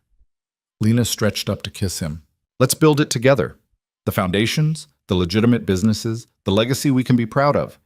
Let's take everything we learned surviving in the shadows and use it to create something better. Starting when? Starting tomorrow. Tonight, we're just 2 people who fell in love in the most improbable way possible, celebrating the fact that we chose each other despite every logical reason we shouldn't have. Lena's hand found his over her heart. Tomorrow, we start changing the world. Tonight, we just exist in this moment. Adrian pulled her close, and they stood like that on the balcony overlooking the city that had brought them together, 2 people who'd started as strategy and become something infinitely more complicated and real. Below them, the reception continued, their guests unaware that the couple they'd come to celebrate was already planning to reshape the entire landscape of power and influence in ways none of them could anticipate. 6 months later, Lena stood in a different ballroom at a different event, this one celebrating the launch of the Volkov Foundation, an organization dedicated to helping young people who'd fallen through society's cracks, former foster youth, kids aging out of the system, anyone who'd been invisible and overlooked the way Lena once had. The foundation had Adrian's money behind it and Lena's vision guiding it, and together they were creating pathways for people society had written off. Sarah was there, having taken a position as the foundation's director of outreach. Her initial skepticism about Adrian transformed into grudging respect as she watched him funnel millions into programs that actually helped people. Viktor Petrov had even made a donation, his pragmatism recognizing that supporting the Volkovs' legitimate ventures was good business and better politics. "You've come a long way from that corner table," Sarah said, watching Lena work the room with the same confidence she'd once had to fake. "Look at you now, powerful, respected, changing lives." "We've come a long way," Lena corrected. "None of this happens without you believing in it, without you taking a chance on working with us despite everything that happened." "Yeah, well, someone has to keep you grounded. Make sure you don't forget what it felt like to be invisible." Sarah's expression softened. "Though I don't think you could forget if you tried. That's why this foundation works. Because you remember." Lena did remember. She remembered being overlooked and dismissed and sitting in corners at events where she didn't belong. She remembered the moment Adrian had crossed that ballroom and seen something worth choosing in her defiance and fear. She remembered saying yes to a dance that became a fake engagement, that became real love, that became a partnership built on trust and shared danger and absolute certainty. Adrian found her an hour later, pulling her away from a conversation with a potential donor to steal a moment alone in a gallery adjoining the ballroom. "Escaping your own event?" Lena teased. "Stealing time with my wife," Adrian corrected. "There's a difference." "Is there?" "Absolutely. One is avoidance, the other is priority management." His hand settled at her waist with familiar ease. "How are you feeling?" "Good. Tired. Overwhelmed by how many people showed up and how much money we raised." Lena leaned into his touch. "Grateful that we get to do this, use everything we have to help people who need it." "It was your vision. I just provided the capital and connections." "It was our vision, built together like everything else." Lena's hand moved to rest over her still flat stomach, over the secret they'd discovered just days earlier. "And soon we'll be building something else together." Adrian's eyes widened with understanding, his hand covering hers with a gentleness that still surprised her after months of marriage. "You're sure?" The doctor confirmed it yesterday. I wanted to wait until tonight to tell you, until we'd celebrated this thing we built. Lena smiled. Surprise. You're going to be a father. For a moment, Adrian just stared at her with an expression Lena couldn't quite read. Then he pulled her into his arms with crushing force, his face buried in her neck, his breath unsteady against her skin. I love you, he said, the words muffled but fierce. I love you so much it terrifies me. And now we're bringing someone else into this complicated, dangerous, beautiful life we've built. Are you afraid? Lena asked. Terrified, but also, Adrian pulled back to meet her eyes, and what she saw there made her breath catch. Also more certain than ever that we're building something worth protecting, something worth fighting for, something that matters beyond power and influence and all the things I used to think defined success. What defines it now? This, you, the family we're creating, the foundation that's changing lives, the legitimate businesses we're building alongside phasing out the criminal ones. Adrian's hand moved to cup her face, a legacy built on more than fear and capability, built on love and partnership and choosing to be better than we were. Lena kissed him then, soft and certain, in a gallery adjacent to a ballroom full of people celebrating the foundation they'd created together.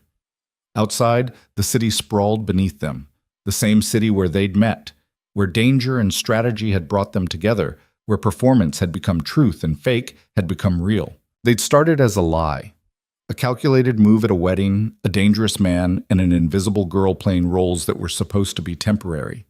But somewhere between the performance and the reality, between the threats and the tenderness, they'd become something neither had planned for and neither could imagine living without. Ready to go back out there? Adrian asked eventually.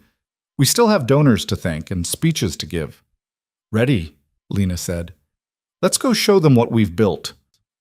They walked back into the ballroom hand in hand, two people who transformed from strategic partners into actual partners, from fake engagement into real marriage, from surviving in shadows into building something that brought light.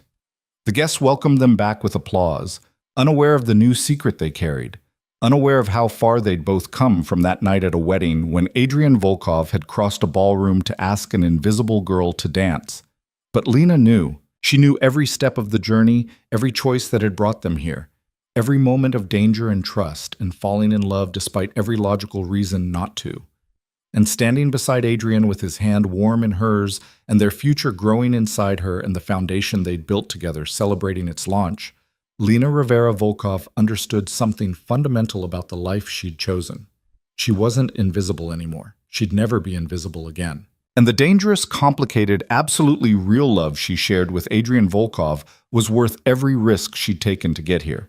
What had started as pretend had become forever, and neither of them would have it any other way.